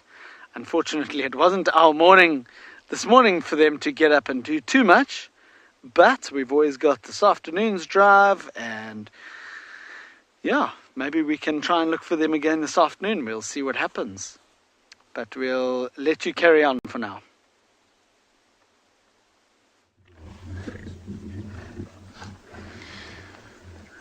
Things are just getting more and more and more crazy. And so what's basically happened is that the young male managed to sneak around the Ross males and rejoin the rest of the pride at the carcass. And he was happily feeding for the total of about a minute and a half, and then the Ross males returned and saw him, and they tried to chase him away for good.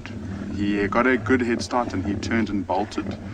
One male managed to move around the females and trace straight after him, but then the females managed to stop, at least slow down one of the Ross males, and it was the blunder one, so he tends to be the less aggressive one. But one of the females on the right hand side of Owen is coming back.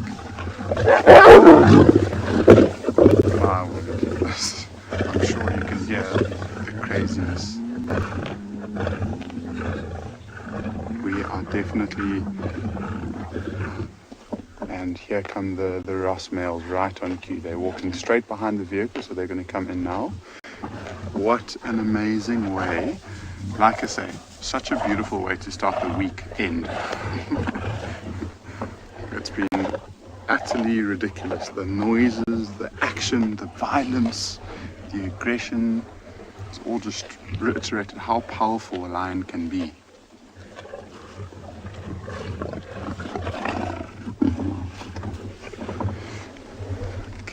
See if we can get you one. Look at this male. He's looking bloody.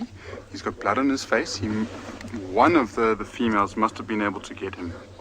He's got a new cut that's right on the bridge of his nose. What an amazing unit. They've been able to work together, protect themselves, get a nice meal. This is just incredible.